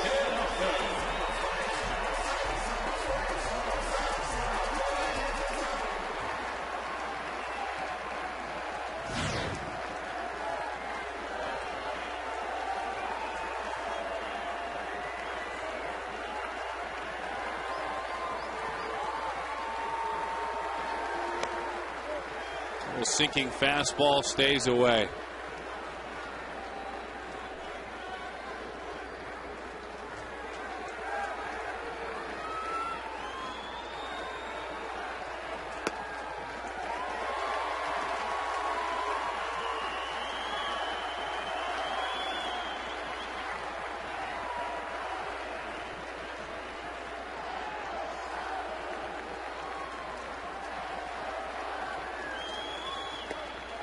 Outside, 2-1 the count to Upton. 1 for 4 tonight. 3 for 18 on the homestand.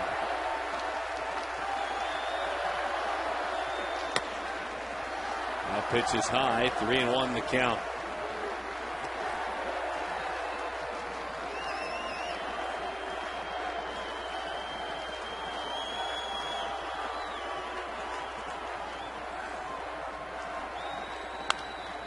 High pop up.